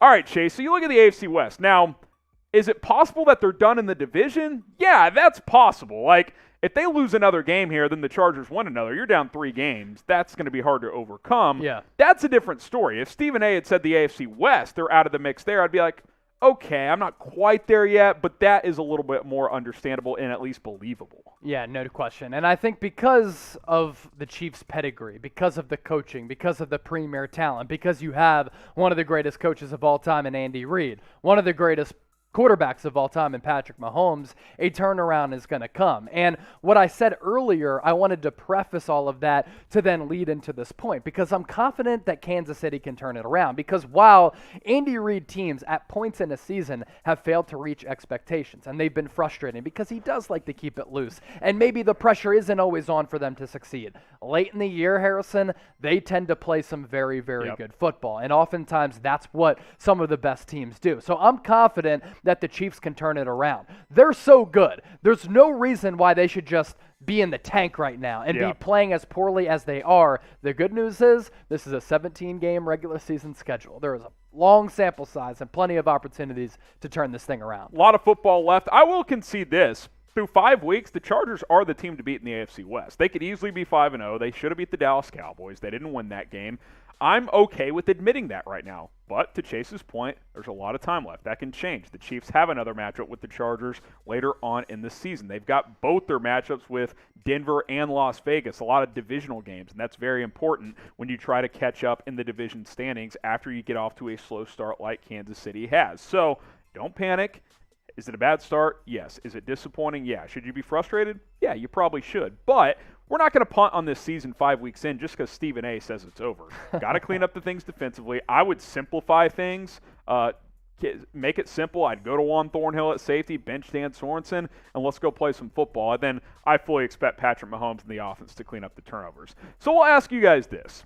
Who will win the AFC West? Type LAC for the Chargers, type DEN for the Denver Broncos, type LV for the Las Vegas Raiders, and type KC for the Kansas City Chiefs.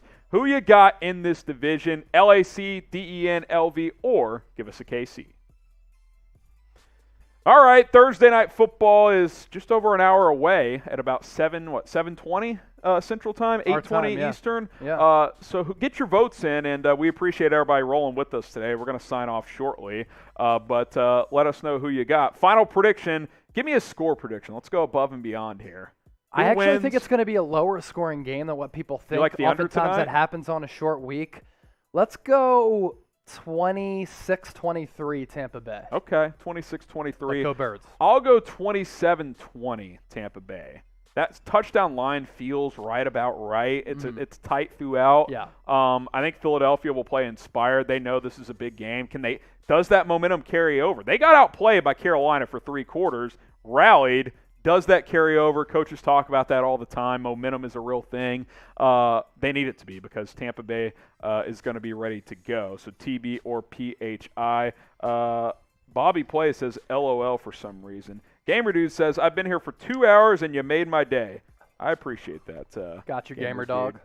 Clayton says, has Screamin' A ever been right about anything? Sometimes, but he's not. Recently, he's been iffy. His NFL work has always been questionable. Yeah. There's no doubt about Hunter that. Henry going to play. Nope, he's out with the Yeah, torn he's been out ACL. for the year. Yeah. That's just brutal. All right, Chase. They let us do another episode. Hey, 5 Fun, in. man. Let's keep it rolling. 6 in. This is 6, isn't it? 6? Yeah, 6. Might be. 6. Might be. Who knows? 5, 6. yeah, I'm It's losing all the track. same. He's Chase. I'm Harrison. Shout out producer Jack for rolling us through this thing. Enjoy Thursday Night Football tonight. Thirsty We'll see you Thurs. guys soon here on Chat Sports.